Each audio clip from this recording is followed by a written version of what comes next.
bienvenue. Merci d'être présent pour cette nouvelle programmation de la pub 2022. Une saison qui se passera en deux morceaux, 3 dates, donc aujourd'hui, en mars et en avril, et puis après ça reprendra avec le fauteuil rouge en octobre, en novembre et en décembre. Vous dire aussi que la programmation de la pulpe n'est plus le fait d'une personne, mais d'une équipe. Donc je remercie le comité de programmation de la pulpe, à savoir Didier Roux, que vous allez entendre dans quelques instants, Dominique Rochouz ici présent, Hervé Routier qui est aussi dans la salle, Cécile Chantreperdry, et j'oublie personne. Qui, pardon? Ah oui, pardon, Pascal Rioux, mais qui n'a pas été très assidu à nos réunions, c'est pour ça. Donc je ne vais pas vous prendre plus de temps.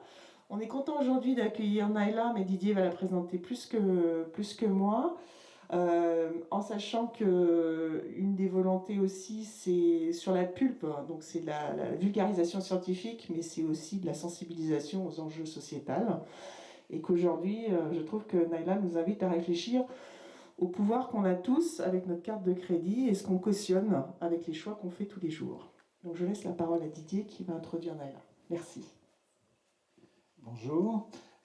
Écoutez, donc nous accueillons aujourd'hui avec grand plaisir Naïla Ajaltouni, qui est déléguée générale du collectif Éthique sur l'étiquette, qui est un regroupement qui émane un groupement d'ONG qui sont consacrés donc à la lutte pour la défense des droits des humains et des droits en général des travailleurs du textile dans les pays du tiers-monde.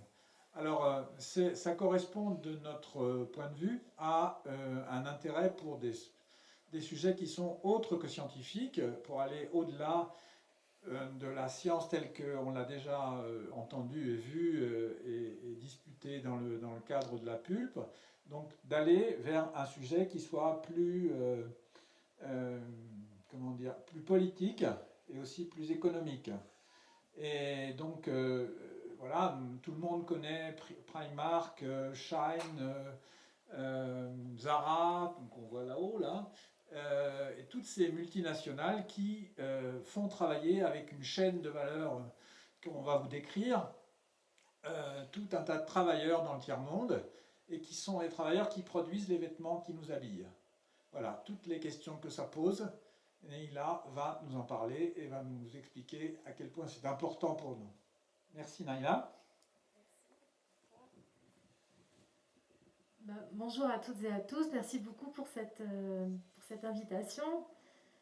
Est-ce que je peux enlever le masque pour les intervenants? On est privilégiés.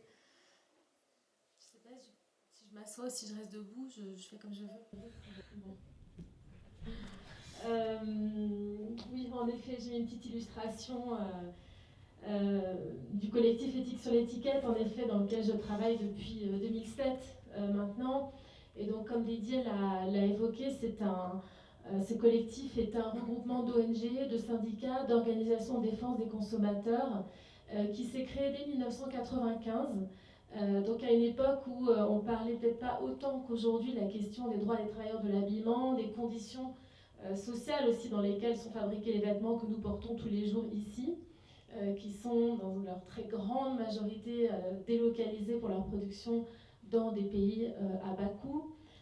Et ces organisations ont décidé en 1995 de se regrouper au sein d'un collectif, Éthique sur l'étiquette, pour dédier leur action à la défense des droits des travailleurs de l'habillement.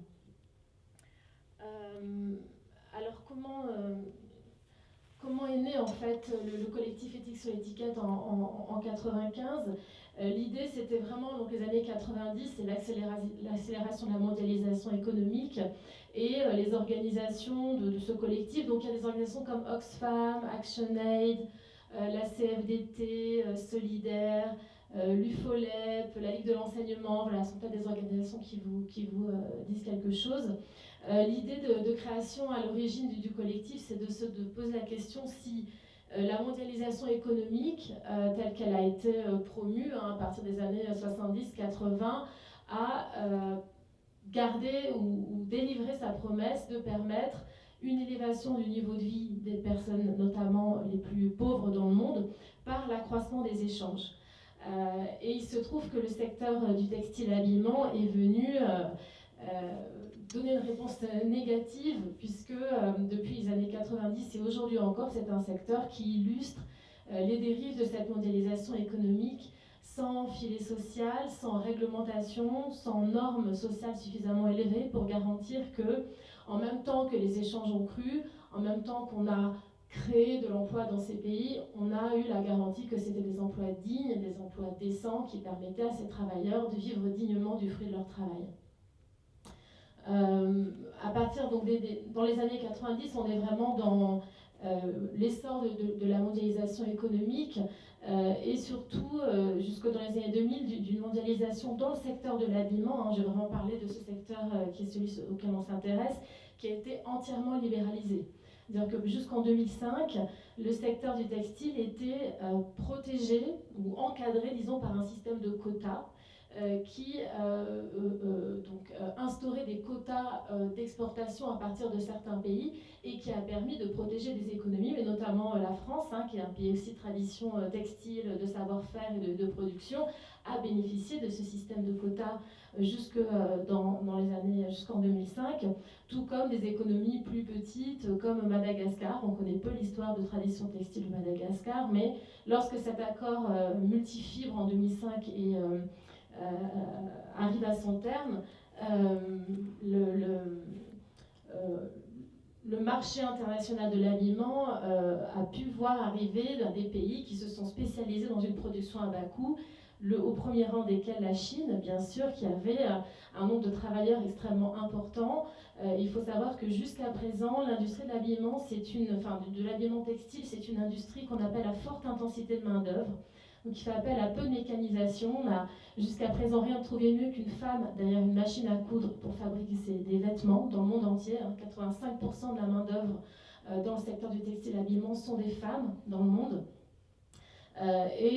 Il était très facile en fait avec quelques machines à coudre, ça nécessite très peu d'investissement ces travaux ont été pourvus par souvent des femmes pauvres, issues de milieux ruraux dans les pays en développement qui sont venus chercher du travail dans ces usines. Et c'est certain que dans des pays comme le Bangladesh ou l'Inde, dans les années 90-2000, donc à partir de 2005 aussi avec l'ouverture de ce marché, ce secteur a permis à ces femmes, dans une certaine mesure, de s'émanciper, d'avoir accès à un salaire rémunérateur, mais elles sont vite venues grossir les rangs des travailleuses pauvres à travers le monde, et c'est encore le cas aujourd'hui. Cet essor, en fait, donc il y a eu ce mouvement de délocalisation, hein, dont vous avez peut-être déjà un petit peu l'historique. La très grande majorité de nos vêtements ne sont plus fabriqués en France, et surtout les marques et enseignes d'habillement ne possèdent plus leurs unités de production. Elles ont organisé tout un système de chaînes de sous-traitance qui leur permet de se détourner des conditions sociales et bien sûr des impacts environnementaux, mais je vais y revenir tout à l'heure, que crée leur activité à travers ce système de chaînes de sous-traitance. Dans les années 90 et 2000 surtout, c'est aussi l'accroissement et la prise de pouvoir économique extrêmement important des acteurs économiques transnationaux, c'est-à-dire des grandes multinationales. Leur nombre a été multiplié par 10 en 30 ans. On a plus de 30 000 sociétés transnationales. Un rapport de la Confédération syndicale internationale, parmi les 50 plus grandes multinationales dans le monde, tous secteurs confondus, en 2012, je crois 2015, le rapport montrait que dans ces 50 plus grandes multinationales, seuls 5% des salariés sont employés de manière directe par ces entreprises. 95% sont des travailleurs, des salariés indirects à différents postes. Et il se trouve que dans le secteur textile, on est vraiment très exactement dans ce type de système. Et donc en même temps que le pouvoir économique de ces grandes sociétés transnationales croissait, elles ont pu localiser leur production de vêtements dans ces pays à bas coût, que l'on a par ailleurs spécialisés dans une production pour l'exportation, pour produire des vêtements à très bas prix. C'est le cas du Bangladesh. Le Bangladesh, aujourd'hui, c'est le deuxième pays exportateur d'habillement dans le monde, juste derrière la Chine. Je n'ai pas de carte ici, je n'ai pas de planisphère, mais si il y a la différence de taille entre un pays comme la Chine et comme le Bangladesh, c'est absolument considérable. Eh bien, le Bangladesh a été spécialisé aussi à la faveur d'accords commerciaux dans une production à bas coût, en volume, de vêtements qui sont faits pour l'exportation. Donc les Bangladaises ne s'habillent pas avec les vêtements qu'elles produisent, elles vont produire pour ces grandes chaînes internationales que sont Zara, H&M, Nike, etc. Donc on peut dire aujourd'hui que dans le secteur de l'habillement, de la fabrication de nos vêtements, on trouve des violations extrêmement importantes, massives des droits humains au travail. Les normes internationales du travail définissent ce que doit être un travail décent pour tout travailleur partout dans le monde. Et ces normes doivent être respectées et à charge pour les États de les faire respecter sur leur sol. Donc on parle d'un salaire qui permet de vivre dignement. Ce n'est pas du tout le cas dans des pays comme le Bangladesh, l'Inde, la Chine, enfin tous les pays de production textile. De la même manière pour le Maghreb, la Turquie, ce sont les grosses zones de production pour le marché européen. On parle aussi d'horaires de travail, donc on a des horaires de travail bien plus élevés que les 48 heures par semaine qui sont défendus par les conventions internationales du travail. On retrouve aussi des violations en matière de santé, de sécurité des travailleuses et des travailleurs. Et puis peut-être un droit qu'on néglige un peu ou qu'on oublie un peu, c'est celui de la liberté syndicale et du droit de négociation collective. On se demandait, au début, il y a quelques années, au fil d'intervention, parfois les questions c'était pourquoi, quel rôle on a nous ici en fait de se mobiliser pour ces travailleurs là-bas, au-delà du fait qu'on a une interdépendance très forte de nos économies, puisqu'on dépend à la crise le Covid est venu nous rappeler à quel point on dépendait d'autres économies même pour notre survie, disons. Mais par ailleurs, ce sont des travailleurs qui sont dans des États où soit l'état de droit n'est pas respecté, soit les États sont complètement défaillants et ne leur octroient pas leur droit à s'organiser en syndicats pour défendre leurs droits. Donc les travailleurs de l'habillement sont loin d'être passifs.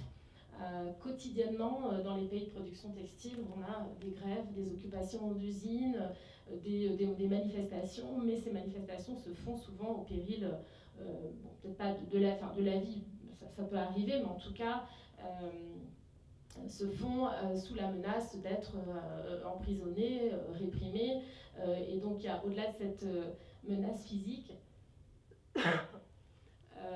et bien, le fait qu'ils ne puissent pas s'organiser les empêche en fait, de négocier des salaires, de meilleures conditions de travail, d'où cette nécessité aussi de pression et d'action internationale. Voilà un peu pour le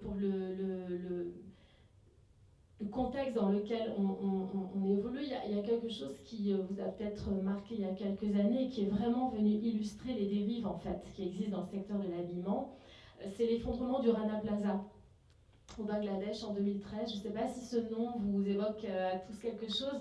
Ok, ouais, super, c'est bien. Mais je trouve intéressant parce que contrairement à d'autres drames, peut-être, je me rends compte, donc j'étais déjà au collectif en 24 avril 2013.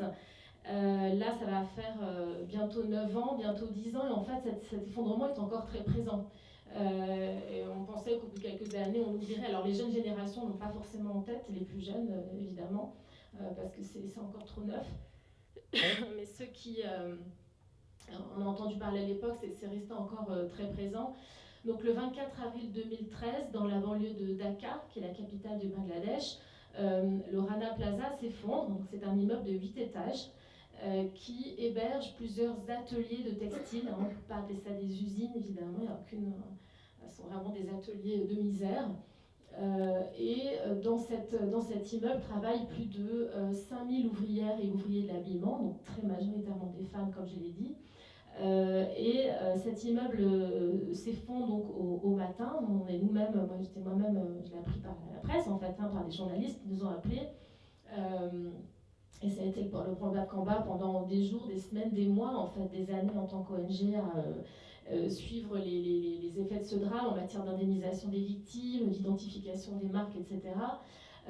Donc l'immeuble s'effondre et tue 1138 travailleuses, Nos premiers communiqués de presse au lendemain du drame, c'est 300 morts. C'était déjà scandaleux et terrifiant. Et le chiffre est monté jusqu'à 1138 personnes mortes, plus de 2000 blessés, pour la grande majorité de manière irréversible.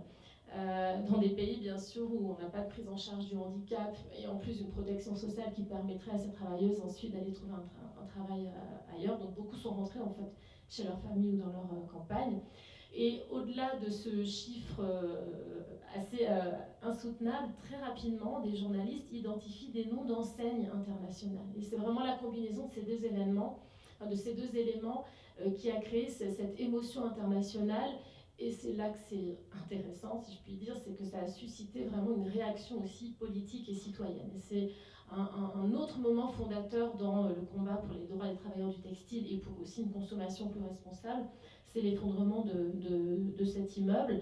Donc à l'époque, les marques qui y sous-traitaient de manière consciente ou non, je dirais, sont Benetton, Primark, qui n'était pas encore arrivé en France en 2013, depuis cette grande enseigne est venue s'installer surtout au début dans des zones populaires, maintenant investit aussi les grands centres-villes.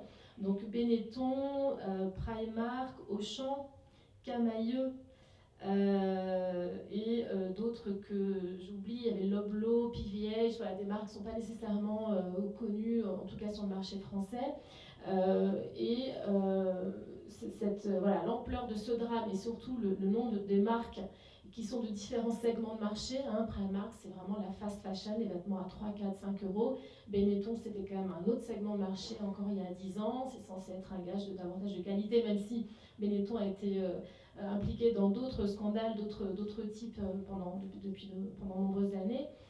Mais le fait que quel que soit le type d'enseigne, elles aient pu sous-traiter dans cet établissement de misère dans lequel on a forcé les femmes à venir travailler sous peine d'être licenciées, a vraiment suscité une émotion internationale. Surtout que nous a dit cet effondrement, ce human cost disaster, comme nous disent nos collègues bangladais, qui disent c'est un désastre causé par les hommes, en fait, c'est-à-dire qu'il était prévisible, on savait que ce type d'immeuble pouvait s'effondrer, ce n'était pas le premier d'ailleurs au Bangladesh.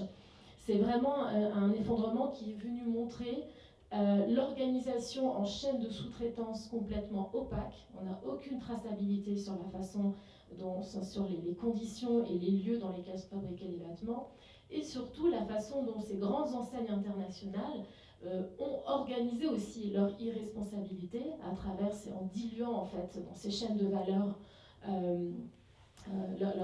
leur production, notamment parce qu'il nous a fallu 2 ans de campagne internationale avec nos collègues européens, nos collègues internationaux, ne serait-ce que pour les marques contribuent à un fonds d'indemnisation des victimes. C'est-à-dire qu'elles ne sont pas sans pression citoyenne, il n'existe, j'essaie de reculer le micro, il n'existe pas dans l'architecture juridique internationale de systèmes qui permettent de remonter à la responsabilité de ces grandes enseignes qui sont donneurs d'ordre, qui ont donc sous-traité, sans regard pour les conditions sociales et les salaires, une partie de leur production de vêtements. Et c'est vraiment ça qui est venu montrer l'effondrement du Rana Plaza. D'abord montrer à la face du monde ce qu'étaient ces ouvrières et ces ouvriers du textile au Bangladesh, pour qui et pourquoi ils fabriquaient, d'où viennent nos vêtements et comment les enseignes internationales échappent à une responsabilité juridique. Et en fait, ça explique très bien le cœur de notre travail aujourd'hui en tant qu'ONG, au collectif éthique sur l'étiquette, mais on travaille en collectif, et nous-mêmes, nous sommes un collectif, mais on travaille de manière aussi très collective avec d'autres organisations comme Amnesty International, le CCFD, Terre Solidaire, les Amis de la Terre, Sherpa, etc. Toutes les ONG de solidarité internationale convergent aujourd'hui beaucoup vers ce sujet qui est la responsabilité des sociétés transnationales, indépendamment des secteurs, c'est-à-dire comment faire pour remonter, engager la responsabilité d'une entreprise pour les impacts sociaux et environnementaux que crée leur activité, y compris à travers leurs filiales, leurs sous-traitants, toute leur chaîne de valeur, puisqu'on est dans des systèmes économiques de production de biens comme de services, qui sont désormais éminemment complexes, avec des chaînes de valeur extrêmement ramifiées, qui permet à ces entreprises d'échapper aux droits. Quand on va localiser une production de vêtements au Bangladesh, quand on va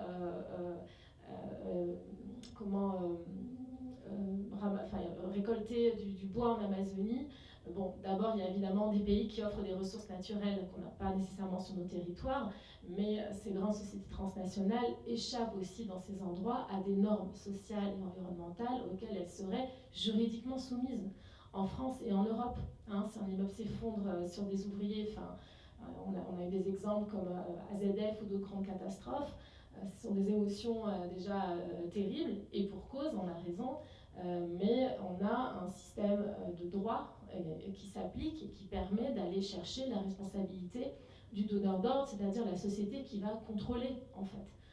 C'est parce que, bon là, il n'y avait pas H&M, mais disons Benetton et Auchan cherchent les prix les plus bas, les coûts de production les plus bas, les délais les plus rapides, qu'ils vont sous-traiter une partie de leur production au Bangladesh et laisser leurs propres sous-traitants sous pression, eux-mêmes avoir besoin de sous-traiter dans des ateliers de misère qui échappent encore plus à tout contrôle ces vêtements, la production de vêtements, pour pouvoir tenir les délais et les coûts imposés par les donneurs d'ordre. Donc c'est vraiment ce système qu'on cherche aujourd'hui à enrayer.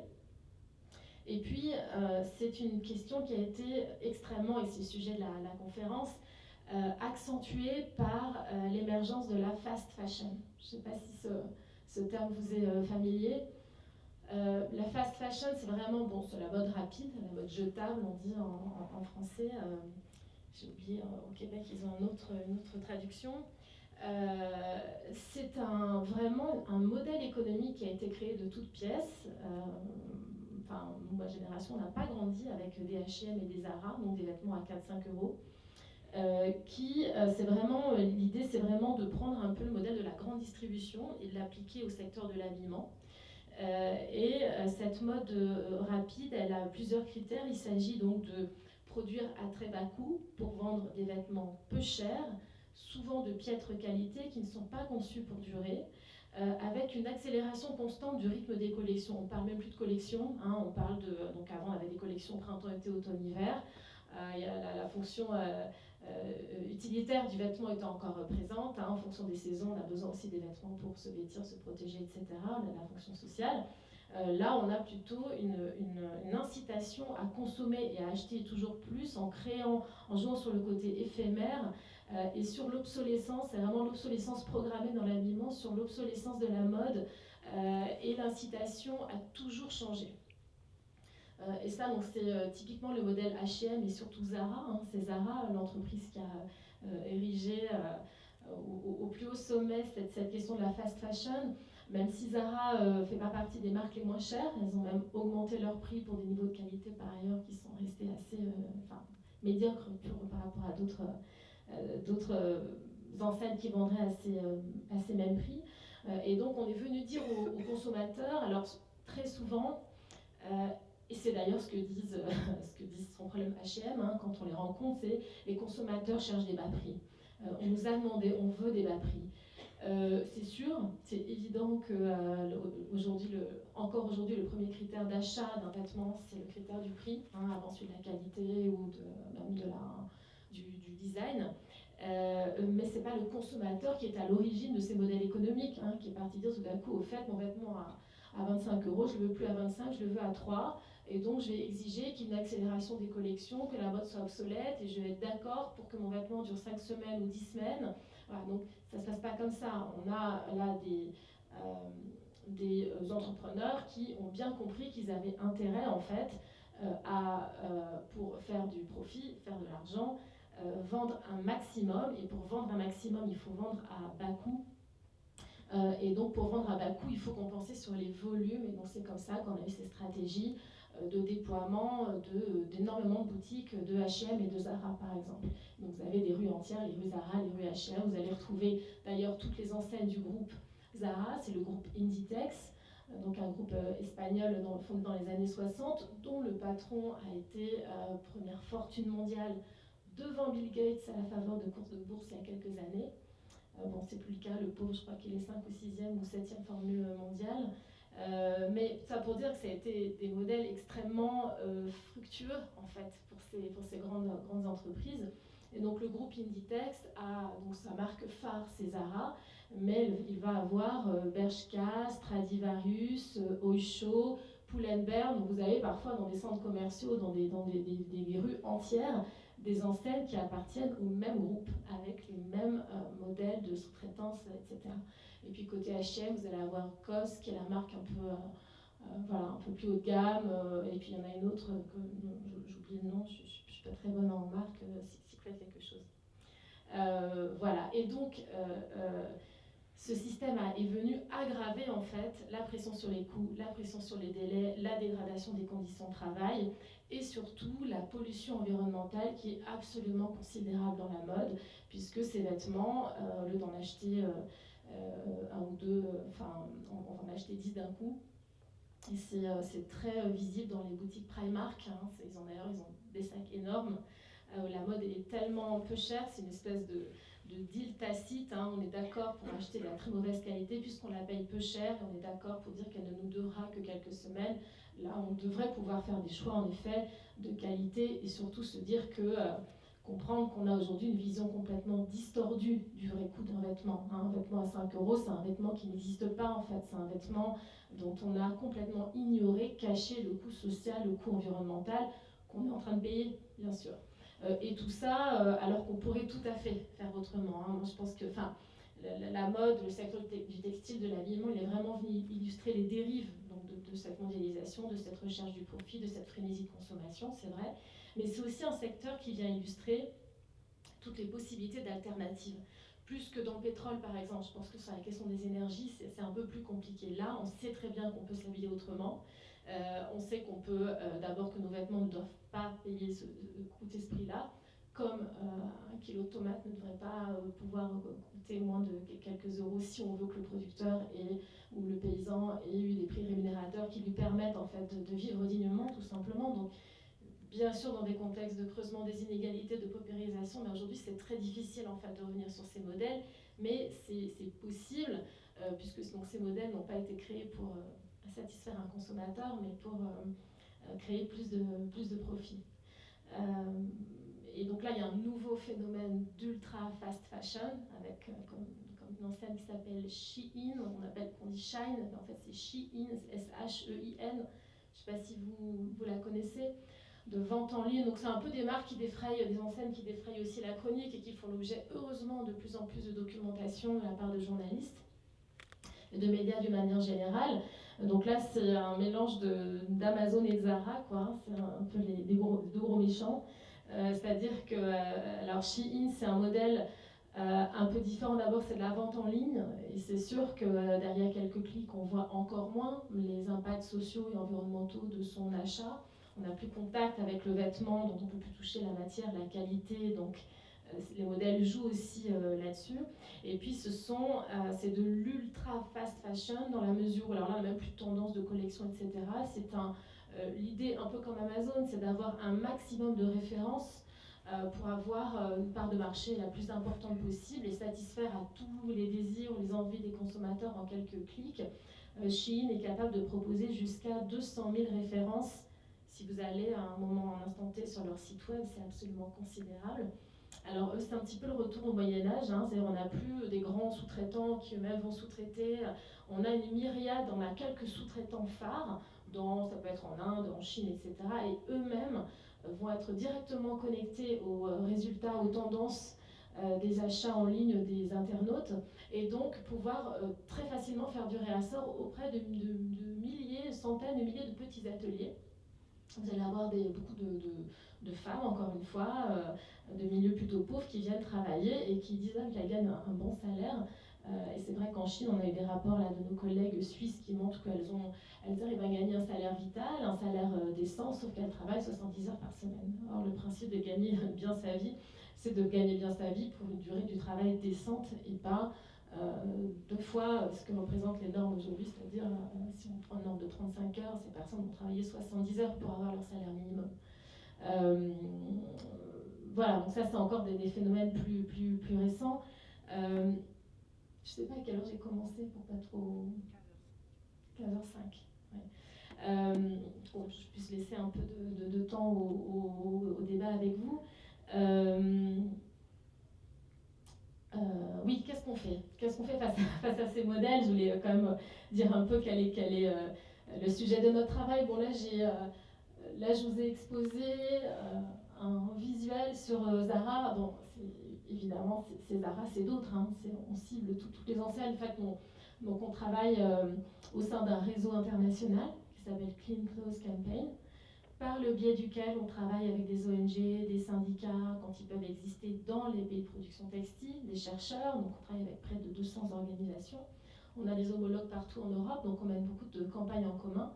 Et puis, on est obligé on est amené à réagir à l'actualité. Hein, l'effondrement du Rana Plaza en 2013, évidemment, tout à coup, il arrive, il nous chamboule tout notre plan d'action et on doit réagir et voilà, essayer de lancer les recherches, d'identifier comment on peut transformer ces moments de choc liés à l'actualité en la mise en lumière des revendications et de l'action politique qu'on mène depuis longtemps, notamment pour la responsabilisation des multinationales. L'autre drame qui est venu, ou l'autre scandale qui est venu agiter l'actualité ces derniers temps, c'est le travail forcé des Ouïghours. On y reviendra peut-être tout à l'heure. Et là, de la même manière, ce travail existe depuis plusieurs années, mais c'est à partir de 2019 que des chercheurs arrivent à documenter, sans même pouvoir aller sur place évidemment, documenter l'existence d'un travail forcé généralisé organisé par le gouvernement chinois dans la province autonome ouïghour du Xinjiang, qui est une forte zone de production textile et de coton. Elle produit 1/5 du coton dans le monde. Donc très probablement, c'est un vêtement sur 5 en coton qui soit a été en partie fabriqué par des travailleurs forcés dans des usines au Xinjiang, soit à partir de coton récolté par des travailleurs qui ont subi du travail forcé. Et donc, ils nous ont amené évidemment à, de la même manière, réagir à l'actualité, à mobiliser des politiques, etc., pour qu'on ait une intervention. Toutes nos actions, mais bon, on y reviendra peut-être tout à l'heure, depuis quelques années, on s'est vraiment concentré sur la solution qui est de dire, tant que ces grandes enseignes, et encore une fois c'est pareil dans d'autres secteurs, hein, on s'est joint, comme je disais avec les collègues d'Amnesty, des Amis de la Terre, pour que d'une manière générale, on arrive à avoir des systèmes de responsabilité. Tant que Zara, H&M, Benetton, Primark, Auchan, Carrefour, tout qui on veut, Shein, ne seront pas juridiquement responsables pour l'exploitation des travailleurs, les pollutions massives de l'environnement qu'elles génèrent, il n'y a aucune raison qu'elles fassent évoluer leur modèle économique. Hein, on a essayé la RSE, la responsabilité sociale des entreprises, enfin, si vous connaissez aussi un peu ces termes, sont les initiatives qu'une entreprise met volontairement en œuvre pour limiter les impacts sociaux et environnementaux de son activité. La responsabilité sociale des entreprises, c'est les années 90-2000. En 2013, le Rana Plaza s'effondre. 2013, c'est presque 20 ans après le premier scandale qui a bousculé l'industrie de l'habillement. C'était Nike en 96. Je ne sais pas si certains ont en tête cette... En 96, un magazine américain, le magazine Life, publie des photos d'enfants pakistanais qui cousent des ballons pour Nike. Bon, ça va faire 30 ans en fait. Donc à un moment, la simple autorégulation des entreprises, la pression du consommateur, ça ne fonctionne pas. Hein. On n'est pas assez armé aujourd'hui pour faire ça. Ce qu'il faut, c'est une action politique, une action de réglementation. Et c'est tout ce qu'on fait depuis quelques années. Je vais vous expliquer en quelques mots. Donc voilà, le Rana Plaza est vraiment venu illustrer ça, mais le travail forcé des Ouïghours de la même manière. Donc depuis 2011, donc ça va faire 10 ans. Donc nous, en tant qu'ONG, qu'est-ce qu'on fait? On documente les violations des droits des travailleurs à travers des rapports d'enquête, de terrain. On fait aussi des rapports sur les modèles des multinationales. Donc par exemple, on a sorti des rapports sur Zara. Tiens, voilà, Respect. Zara avait vendu ce sweatshirt-là, donc c'était floqué du mot Respect, donc la chanson d'Aretha Franklin, hein, Find out what it means to me. Donc on est parti chercher ce qu'il y avait derrière ce Respect, on a acheté un sweatshirt avec des collègues, avec des chercheurs, on est parti décortiquer d'où vient le fil, d'où vient le coton. Donc on a fait ce travail un peu d'identification, par exemple, de la chaîne de valeur, du coût, combien devrait coûter le sweatshirt si à tous les échelons de la chaîne, les droits, les salaires des ouvriers, des personnes qui ont travaillé dessus avaient gagné un salaire vital. Là, c'est un petit comparatif. Voilà. On a fait de la même manière, par exemple, à l'occasion des Jeux Olympiques, de l'Euro, des rapports sur Nike, sur Adidas, pour montrer comment leur modèle économique qui vise à mettre énormément d'argent pour du sponsoring de clubs, de joueurs, de plus en plus aussi de personnalités du showbiz, est un modèle extrêmement performant financièrement, mais qui néglige pourtant les droits, les ouvriers, les salaires des ouvriers dans la chaîne de valeur. Donc on fait ce type de rapports et qui sont en général inclus dans des campagnes d'opinion. Donc on propose toujours des signatures de pétitions, d'envoyer des mails au service de revendications que l'on a. Mais au-delà de ces campagnes d'opinion, au-delà de ce travail de production d'informations, ça fait quelques années qu'on demande une obligation de vigilance, c'est-à-dire une réglementation juridique en France, en Europe, à l'international, pour qu'encore une fois, ces multinationales soient responsables des impacts sociaux et environnementaux tout au long de leur chaîne de valeur. À partir de 2012 et jusqu'en 2017, on s'est mobilisé extrêmement fortement en France, en collectif, avec beaucoup d'ONG et de syndicats, pour faire adopter une loi qui s'appelle la loi sur le devoir de vigilance des multinationales. Ça nous a pris 5 ans, ça nous a pris la mandature d'Hollande. À l'époque, on avait une évolution du contexte normatif international dans lequel les Nations Unies avaient adopté un texte qui disent que les multinationales sont responsables, ont une obligation de vigilance en matière de droits humains et d'environnement tout au long de leur chaîne de valeur. Ça a l'air de pas grand-chose comme ça, mais c'est la première fois que les Nations Unies disaient que non seulement les États étaient responsables, mais que les entreprises aussi, et pas seulement des salariés qu'elles emploient directement, mais jusqu'à l'ouvrière à domicile dans le secteur du textile par exemple, mais le texte était beaucoup plus large. Et ce texte international, on l'a pris au mot, il était signé par la France, qui était membre du Conseil des droits de l'homme des Nations Unies.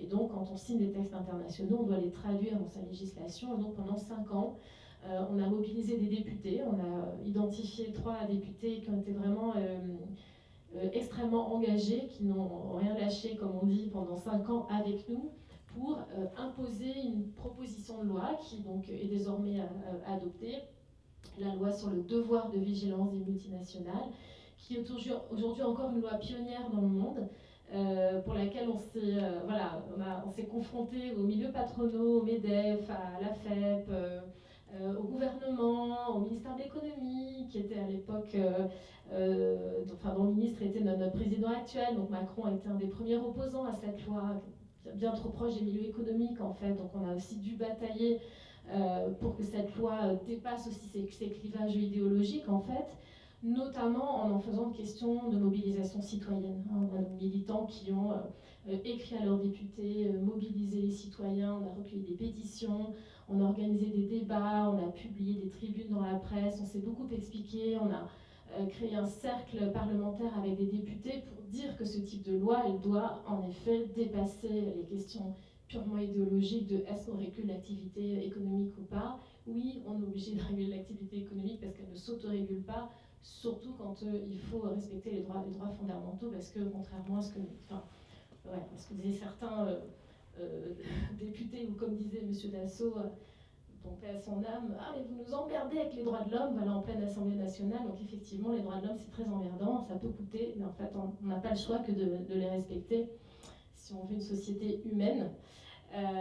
Donc cette loi, en tout cas, existe, et aujourd'hui, elle se transforme en une directive au niveau européen. Donc tout le travail qu'on a mené en France, d'abord a permis que d'autres pays en Europe se saisissent de ce type de législation pour engager des débats, donc des lois qui soient contraignantes juridiquement pour les multinationales. Et là, on attend depuis presque 2 ans le texte d'une directive européenne sur le devoir de vigilance qui devrait être publiée le 23 février. Voilà, on a eu plusieurs rendez-vous là entre Matignon et l'Europe la semaine dernière. Donc le texte est confirmé pour le 23 février et tout l'enjeu, c'est de savoir ce qu'il y a dedans dans cette directive européenne, à quel niveau de contrainte on réussit à aboutir. Est-ce qu'il y aura un réel régime de responsabilité civile, pénale, ce serait notre volonté, mais on n'y croit pas trop. Est-ce que toute la chaîne de valeur va être concernée? Donc l'idée, c'est vraiment de dire, donc peut-être en 2 mots sur cette loi, la loi française en tout cas, et la directive à s'en inspirer, oblige les grandes sociétés transnationales à publier annuellement annuellement un plan de vigilance, c'est-à-dire un plan, un papier, enfin un gros papier, dans lequel elle va dire voilà les risques en matière de violation des droits humains ou de pollution ou d'atteinte à l'environnement que crée mon activité. Je sais pas, je fais la déforestation en Amazonie, je fabrique des vêtements au Bangladesh, voilà les risques et voilà les mesures que je mets en œuvre de manière effective pour les prévenir. Et le cas échéant, ce texte est opposable désormais devant un juge, donc on a déjà engagé des actions en justice, c'est Total qui fait l'objet déjà de trois actions en justice pour négligence de son plan de vigilance. Et en cas de dommages majeurs, évidemment, on parle d'atteinte grave aux droits fondamentaux, c'est la première fois au monde qu'on pourra engager devant un tribunal français la responsabilité juridique d'une multinationale française pour des impacts à l'international. C'est ça en fait tout l'enjeu. Et notre but, c'est évidemment pas de multiplier les procès, on n'a ni les moyens ni le temps, notre rôle est ailleurs.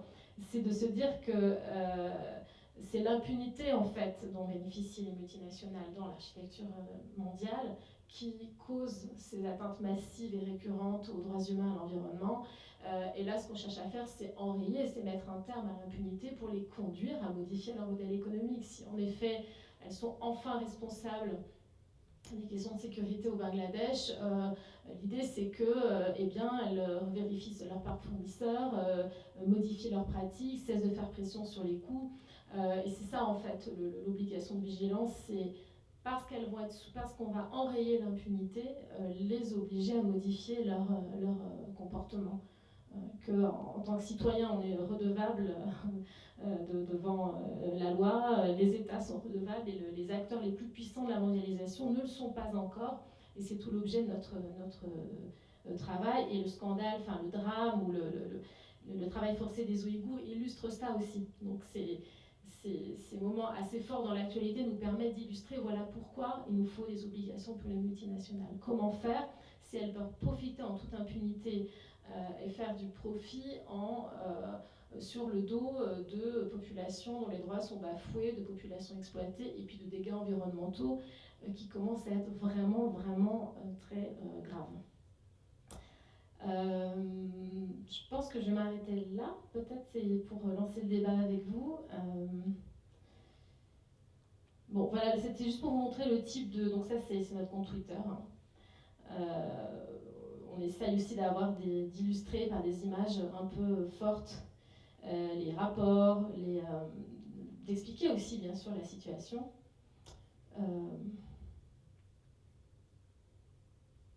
Voilà le lien qu'on peut faire entre donc Zara avait été épinglée entre autres enseignes. Bon là j'ai montré que les exemples Zara parce qu'ils sont sous les yeux, mais il y en a d'autres bien sûr, avaient été épinglés dans le travail forcé des Ouïghours avec d'autres enseignes. Et nous, on demande à l'Union européenne, on demande à l'époque cette directive en fait, qui était promise, ça fait partie de notre travail de pression, d'illustrer la nécessité d'une régulation par ce type d'actualité. Et sur les Ouïghours, on fait des choses un peu plus peut-être grand public, plus pédago. Voilà, c'est un visuel qu'on avait sorti pendant la Fashion Week. On utilise aussi, on réagit à l'actualité. C'est un secteur très mode, très visible. C'est un sujet qui intéresse et mobilise beaucoup les jeunes, notamment le travail forcé des Ouïghours à travers les réseaux sociaux. Ça a été vraiment un grand atout des réseaux sociaux. Donc on a publié ce type de visuel, de montage qu'on fait avec nos graphistes, pour dire qu'on parle de Fashion Week, mais que pendant ce temps-là, la mode, elle est faite par des travailleurs forcés à l'autre bout du monde. Je pense que je peux m'arrêter là. Je vous propose d'échanger si vous avez des questions, des précisions, des remarques, bien sûr.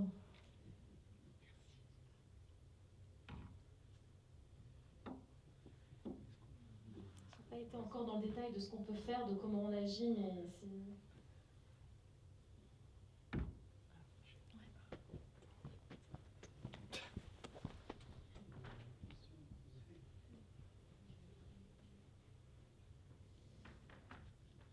Bon, devant cette autorisation de pouvoir répondre, il y a peut-être 1000 questions, 1000 interprétations. Moi, ce qui m'intéresse aussi, c'est le fait que vous y ayez parlé des législations au niveau de la France, de l'Europe, puisque soi-disant, on marche tous au même pas, et puis du monde. En face des multinationales, je comprends que quand vous parlez tout à l'heure d'une proposition de loi, c'est une proposition de loi qui va passer par des filtres en France, à l'Assemblée, en Europe, et après, je parle de l'organisation du commerce. C'est une bataille qui est très longue, très dure. Il faut la militante d'aujourd'hui ou le militant, dans 10 ans, il aura presque capitulé devant des grands drames, comme vous avez parlé de ce bâtiment en Inde qui s'est écroulé. On va parler de Bhopal, l'Union Carbide, on va parler, enfin tout ça, et d'autres endroits. Comment peut-on avoir la pérennité pour continuer de lutter en face des multinationales qui utilisent tous les arguments, parce que la loi que vous parlez, si elle ne passe pas en Europe ou au niveau international, c'est parce que justement, la loi, elle se joue sur des mots. Et on va faire des amendements. Vous voyez, déjà en France, quand il y a une petite loi qui sort pour la PMA ou je ne sais pas quoi, le droit de pêcher les grenouilles, ou je m'en fous, on dit ça y est, on a gagné. Mais en seconde lecture, et en troisième, et en cinquième, et en dixième, il faut toujours être là parce que les amendements arrivent complètement à déformer la loi. Et ça, pour suivre la volonté des organisations comme vous, je pense à ce journaliste qui a parlé des EHPAD et tout, on voit arriver des intentions de loi quand la chose s'est passée. Hein, Lubrizol, bidule, machin, AZF et tout. J'admire justement la continuité, mais qui est indispensable pour garder la vivacité des gens, des sortes de gilets jaunes qu'on est un peu tous, mais voilà. Alors, comment faites-vous pour obtenir cette pérennité? Vous avez certainement dans le fonctionnement avec des avocats, des nuées d'avocats, quand c'est des grosses boîtes, on est d'accord. Alors je vous souhaite beaucoup de pérennité, longue chance à tous ceux qui peuvent, et nous, au fond de notre Haute-Loire, avec nos bâtons, nos gourdins, hein, on a vu, il faut remonter loin pour avoir renversé des petites choses en France. Alors, est-ce que vous avez de l'espoir en face des multinationales? J'écoutais tout à l'heure, en dégustant un bon café, l'histoire des regroupements de la presse qui informe la vraie, l'authentique, avec Vincent Bolloré, c'est ça, hein? Bon. Quand il aura toute la presse en main, hein, avec les maisons d'édition, y compris pour les livres d'école, il y aura un petit formatage qui va se mettre en place, et derrière, il faudra refaire des gilets jaunes, refaire des gilets et tout. Je vous souhaite beaucoup de courage, et puis envoyez-nous des messages. Mais comment vous le voyez cet avenir en face de ces fameuses multinationales énormes? Bon, je suis trop long, parce que c'est tellement cocktail, mais qu'est-ce qu'il faut vous dire? Je réponds tout de suite. C'est important, ça. C'est vrai, bon, sûrement d'autres auront des réponses. Bon, là, j'ai un peu dépeint le côté, un peu le constat. Et puis, qu'est-ce qu'on fait? Mais heureusement, on a des victoires. Bien sûr, j'ai beaucoup d'espoir. Enfin, je suis persuadée que, enfin, peut-être un peu à l'inverse, si on fait rien, il se passe rien. Enfin, c'est un peu con comme phrase, mais je crois beaucoup à ça en fait, et que la résignation n'a pas de mise en fait. Je pense souvent à l'exemple du TAFTA, du CETA, vous voyez, ces accords commerciaux que signés, mais il y a quelques années, ils s'étaient signés dans le plus grand secret entre l'Europe et c'est la mise dans le débat public, c'est l'appropriation par les citoyens, c'est le boulot des ONG qui ont fait qu'aujourd'hui on a même l'accord sur l'investissement Chine-Europe qui a été bloqué par le Parlement européen. C'est des choses on pense en fait que ces combats sont perdus d'avance, mais en fait on a un réel pouvoir d'action. Alors c'est vrai que ça s'inscrit sur le temps long, et ce qui est très vrai, c'est que des drames sont produits de la législation, et nous on cherche à enrayer ça, en effet. Et le devoir de vigilance, c'est pas une panacée. Au niveau européen, on essaie qu'il soit beaucoup plus ambitieux que la loi française, mais il a quand même secoué les milieux économiques. Il a secoué les milieux économiques à tel point qu'encore 4 ans après, Total était encore en train de tenter de mettre des amendements dans la loi française pour savoir si c'est le tribunal judiciaire ou le tribunal de commerce qui va traiter des litiges sur le devoir de vigilance, c'est-à-dire des questions de droits humains. Ça nous a pris du temps, mais donc la loi est passée il y a 4 ans et il nous emmerde 4 ans après, sauf qu'en fait cet amendement n'est jamais passé parce qu'on a harcelé Dupond-Moretti, les députés, les sénateurs, on a publié, on a dit ce que faisait Total, que c'est bon, maintenant cette loi elle a 4 ans, il faut qu'on puisse enfin juger les cas, et en fait ils ont été déboutés. Évidemment, ça nous a pris du temps, on n'était pas sûr, on s'est dit qu'est-ce qu'on va faire, c'est bon, tout à coup, quand on a dénoncé cet amendement déposé par Total, porté par des députés infréquentables ou des sénateurs infréquentables. 3 jours après, il y en avait 8 fois les mêmes. On s'est dit, merde en fait, dans quelle mesure on a intérêt en fait à mettre ces sujets dans le débat public, parce qu'en face ils sont puissants. Vous parlez d'armée d'avocats, c'est exactement ça. Nous on a une armée de citoyens en fait, c'est vraiment ça aussi, hein. Sauf qu'on a une armée de citoyens. Et que les citoyens se rendent compte aussi qu'il ne s'agit pas seulement c'est de préserver des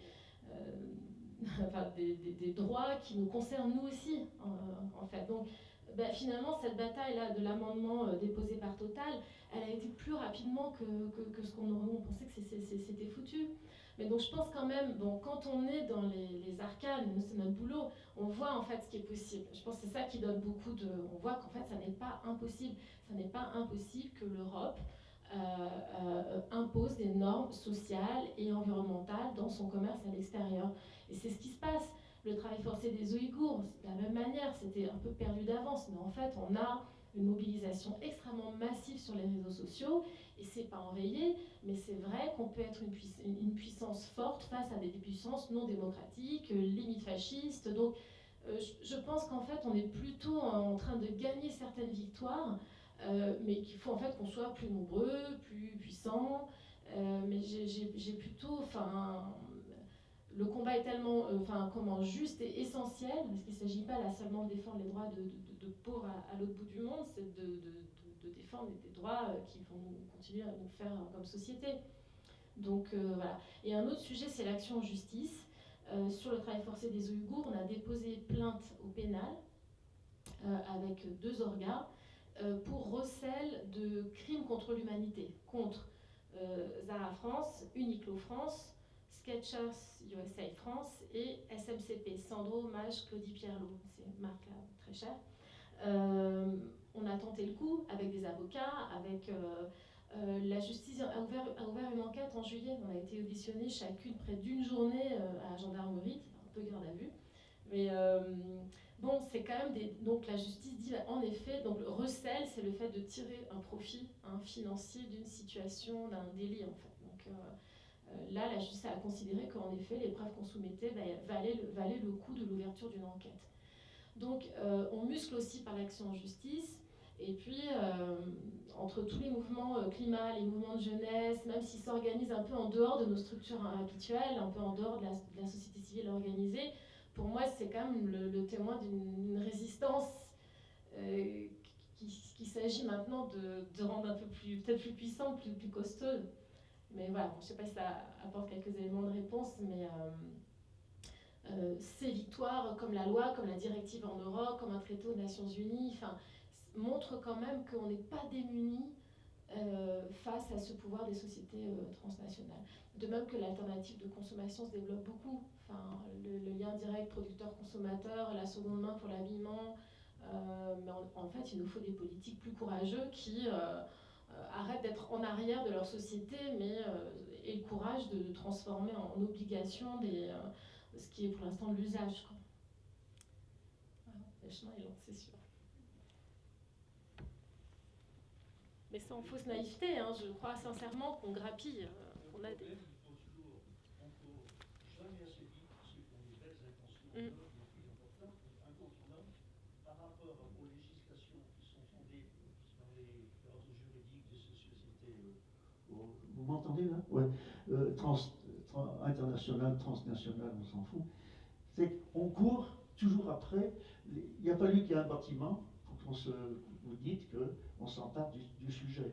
Si ce bâtiment ne s'écoule pas au Bangladesh, là, et tout, ça se dévoilerait, mais dans 10 ans. C'est-à-dire que dans 10 ans, ces gens-là, ils ont produit la richesse avec des systèmes, des bataillons d'avocats, qu'il faudra encore livrer une bataille encore plus importante. Pour ça que je vous admire, j'admire, moi j'en fais partie intérieurement de ces luttes, mais je me disais, peut-être qu'on peut tout faire un petit peu. Oui. Voilà, parce que quand je lis sur des vieilles revues que je garde des fois en archives, les procès de Union Carbide, vous savez, en Inde, global, où des femmes ont des enfants déformés, des monstres, qui là on peut foncer. On a arrosé un peu les gens en leur donnant 1000 euros ou 1000 roupies, puis pour essayer d'éteindre le truc, vous voyez, je veux dire, il faut aller presque aussi vite qu'eux, et être, comment dire, assidu à ces luttes, parce que, et que vous ayez notre soutien aussi, hein, de tout le monde.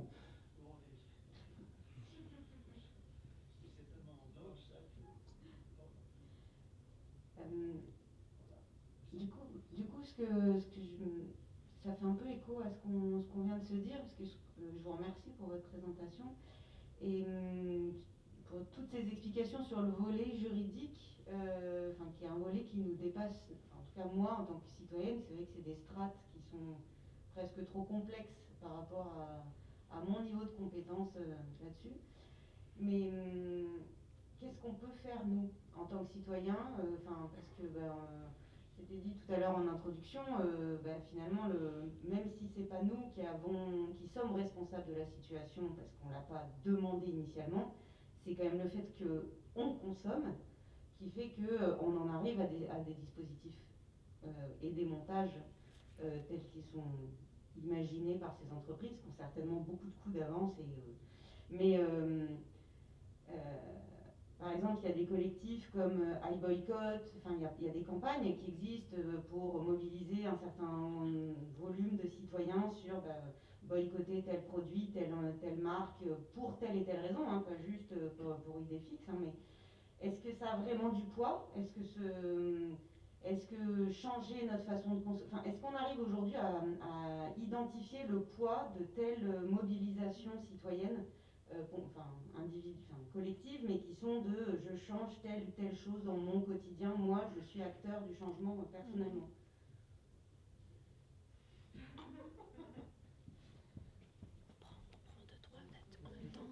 Compléter la question. Bien sûr. Je formulerai ça ce que vient de dire la personne qui a parlé là. Moi, je voudrais savoir si c'est un choix de privilégier la bataille juridique contre la bataille de l'opinion. Est-ce que c'est un choix stratégique? Est-ce qu'il est dicté par la nécessité ou par exemple, je sais pas, les moyens humains qu'a l'organisation? Et est-ce que, dans le fond, on peut penser que la bataille de l'opinion, c'est plus important de la gagner que la bataille juridique ou inversement?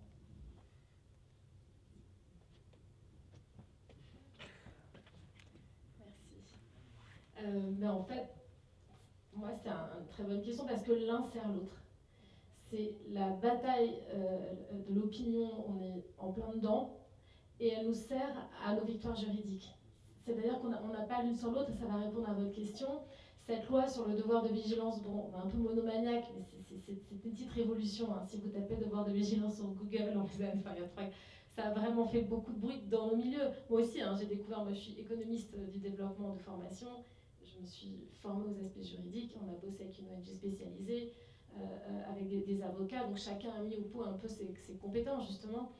Mais cette loi, on ne l'a obtenue pas parce qu'on a réussi à faire basculer les comportements de consommation, parce qu'on a réussi à montrer que ce n'était pas la loi de la lubie de quelques gauchistes d'ONG, mais que c'était une loi d'intérêt général soutenue par des citoyens français, européens, etc. C'est vraiment comme ça qu'on l'a eu. Et cette bataille de l'opinion a été très précieuse à travers, donc nous, notre prise de parole dans les médias, dans un tas de moyens d'expression, de communication auprès du grand public, en confrontant aussi les entreprises et leurs discours, en disant « Ah bon, monsieur de la FEB », donc la FEB c'est l'espèce de MEDEF du CAC 40, avec beaucoup de réjouissance, donc c'est une espèce de fédération patronale non représentative des très grosses... c'est la première fois qu'on les a amenés à ils sont inconnus, ils sont encore inconnus du grand public, hein, c'est un lobby très opaque, mais c'est la première fois qu'on les a obligés, c'était dans l'IB je pense, il y a une interview du député qui portait la loi et en face une interview du président de la FEP pour dire mais quels sont vos arguments pour vous opposer à ce type de loi. Donc ça fait beaucoup partie de la bataille gagner la bataille de l'opinion. Et à côté, quand je dis qu'on a fait signer des pétitions, débattues, on a bossé avec Avaz à l'époque, une plateforme de signature, pour avoir un maximum de signatures, les députés ont été ont reçu beaucoup de courriers en fait, de nos collectifs locaux, de nos militants, mais du coup qui sont des citoyens. Et tout ça eh bien, quand le député doit dans l'hémicycle défendre sa loi, c'est beaucoup plus difficile de dire, de s'opposer à ce type de loi quand on a, on l'a vu, les débats sont publics, on peut encore les retrouver. Monsieur le Président, Monsieur le Premier ministre, 130 000 citoyens nous demandent de... Nous sommes interpellés par la Confédération européenne des syndicats. 8 plateformes européennes regardent la France pour qu'elle passe cette loi. Dans ma circo, j'ai fait X débats. Les étudiants de là, il y avait Sciences Po à Nancy, il est de Moselle, le député. Donc tout ça, en fait, permet de donner un poids politique qui nous aide et qui nous arme, en fait, dans nos actions. Donc vraiment, pour moi, les deux sont absolument interdépendants. C'est-à-dire, nos combats ne se gagnent pas seuls si on n'a pas mobilisé l'opinion publique, et plutôt pour une action citoyenne que de consommateur. Bon, ça, c'est un peu plus mon avis.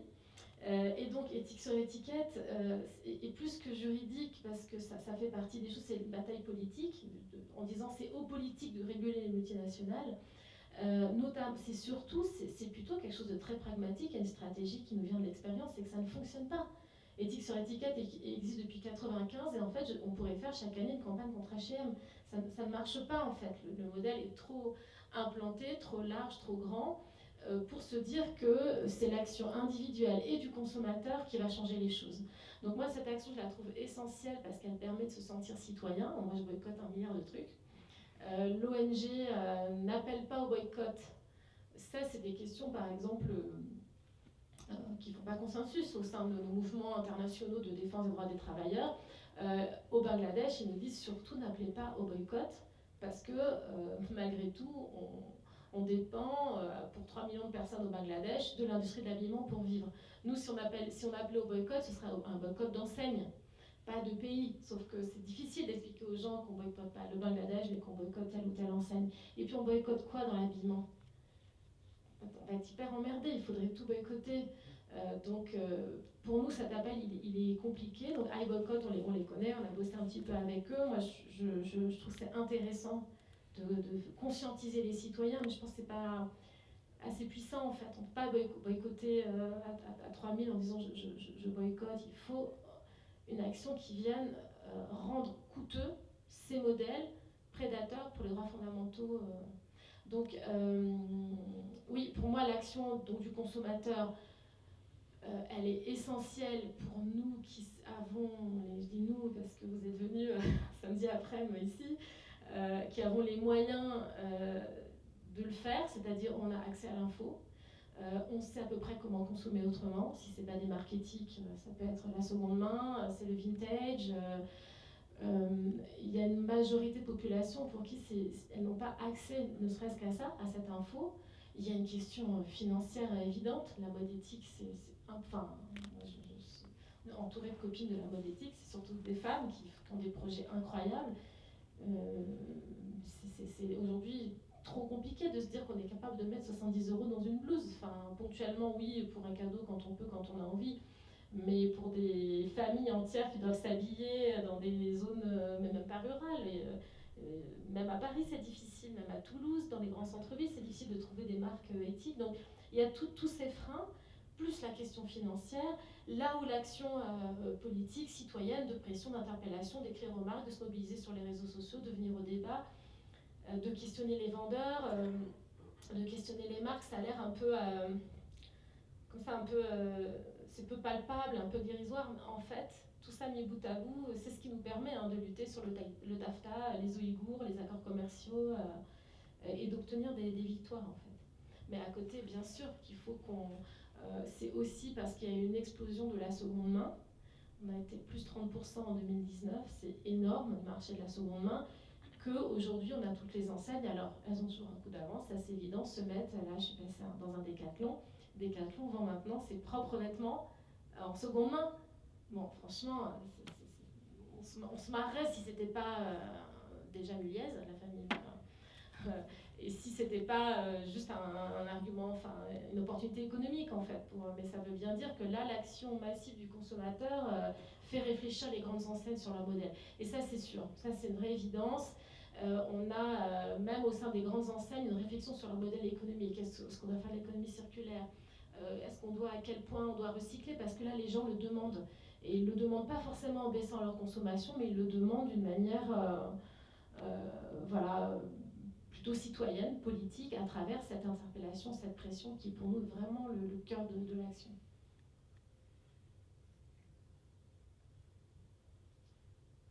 Ça répond à...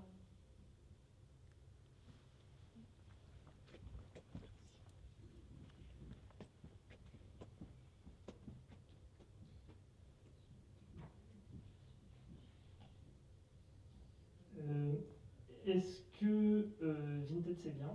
Est-ce que le fait de revendre ses vêtements et de passer par un truc de logistique à la Amazon, est-ce que c'est bien? Est-ce que vous avez des marques précises chez lesquelles on peut aller en se disant je vais faire un achat qui va être bien parce que ça ne va pas exploiter ni les Ouïghours, etc. Et est-ce que l'avenir de la mode, ce qu'est en train de faire Chine, c'est plus de collections qui changent au fil du temps, mais une analyse constante des achats des consommateurs et du coup peut-être une segmentation du marché avec plusieurs marchés, plusieurs collections qui vont bouger en permanence et aussi, je vais m'arrêter là, j'aurais peut-être une question après encore. Et si j'en oublie une, je te la redemanderai.